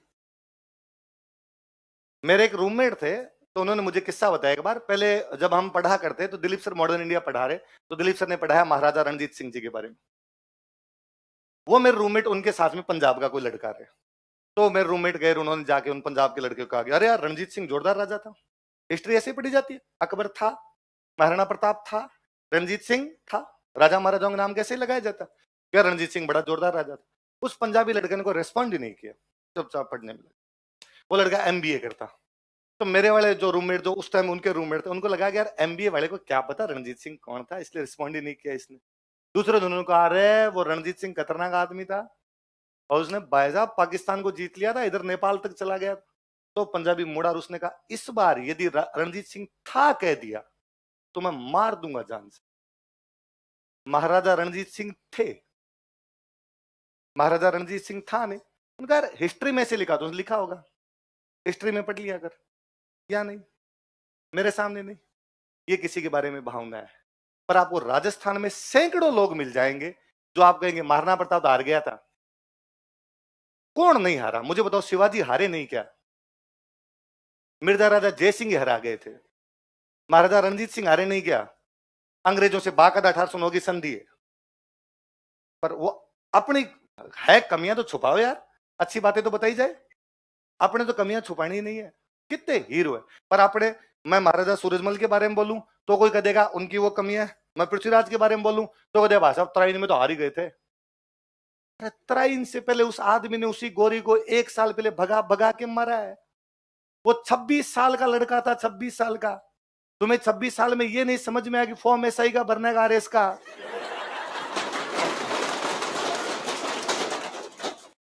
वो 26 साल में मर गया था।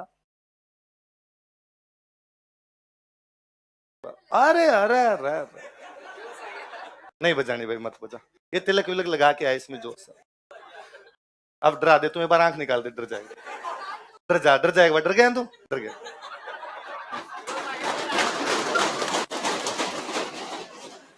जोश आ गया, आज आज माफ कर देते। हाँ हाँ, नहीं तो उससे तो क्या फर्क पड़ता है? फालतू की बकवास नहीं, मैं मारूंगा थप्पड़, है ना? तो ये है बात है। ये तो लड़की से बदतमीजी करे, मेरे से और करे ऊपर थप्पड़ मारूंगा। फालतू की बकवास नहीं क्लास में। क्लास के अंदर जीता मैं कहूँ उतना ही बोलना, पंचायती नहीं फालतू की। तो ये है। तो अपने बातें तो कम से कम ढंग से बताई जाए, किसी के सामने प्रेजेंट की जाए। इसलिए साहब पानीपत मूवी बनाई, और पानीपत मूवी के अंदर महाराजा सूरजमल के बारे में बॉलीवुड वाले कुछ ही दिखा गए। मैं कहता हूं वो दिखाए किसी मराठे के बारे में उल्टा पुल्टा। क्या मराठों की गलतियां नहीं थी क्या पानीपत में? पर उनको पता है एक सिनेमा हॉल नहीं चलने दे, चला दे सिनेमा हॉल को मराठे। इसलिए उनको लगता है राजस्थान वालों को कुछ ही दिखा दो। अपने यहाँ पे पहली बात, महाराजा सूरजमल जी के बारे में हम जानते नहीं यार, क्या आदमी रहा होगा वो, उन दिनों के अंदर क्या लड़ा होगा, क्या किए होंगे उन्होंने। इसलिए अपने को पहले तो मूवी के बारे में नहीं पता, मूवी के बारे में पता चल जाए तो बंदे के बारे में नहीं पता, बंदे के बारे में पता चल जाए हो गया तो हो गया, शाम को रोटी क्या खाएंगे वो देखनी है। भागो जाओ।